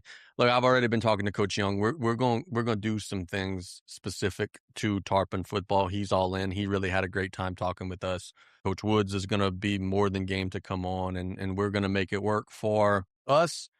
But we're also going to try to do some sponsorship things to make it good for the program too, maybe giving back to the Big Blue nonprofit and everything. So we're going to be involved and invested with them, and we're going to be trying to be as active as we can. So, Counselor, any final words? Shout out my kid today. He had a pick 6 and a 2-point conversion in his flag football game. So, Tommy Go J, ahead, dude. Kicking asses, taking names, Kicking names. So Chicken names. Kicking names, taking asses. Thanks. Hopefully your son does not do that. No, don't put that on a T-shirt. Yeah. Thanks to Coach Young. Thanks to Parish President Orgeron. Thanks to you guys for putting up with our nonsense for the last 3 hours. For myself, Casey Gisclair, Tommy, Damian, and Nick, adios, y'all. Y'all have a great weekend. Take care. And as always, Go Tarps. And God bless America. Hammer. I was waiting for Tommy to chime in and do that. The Group Chat Podcast.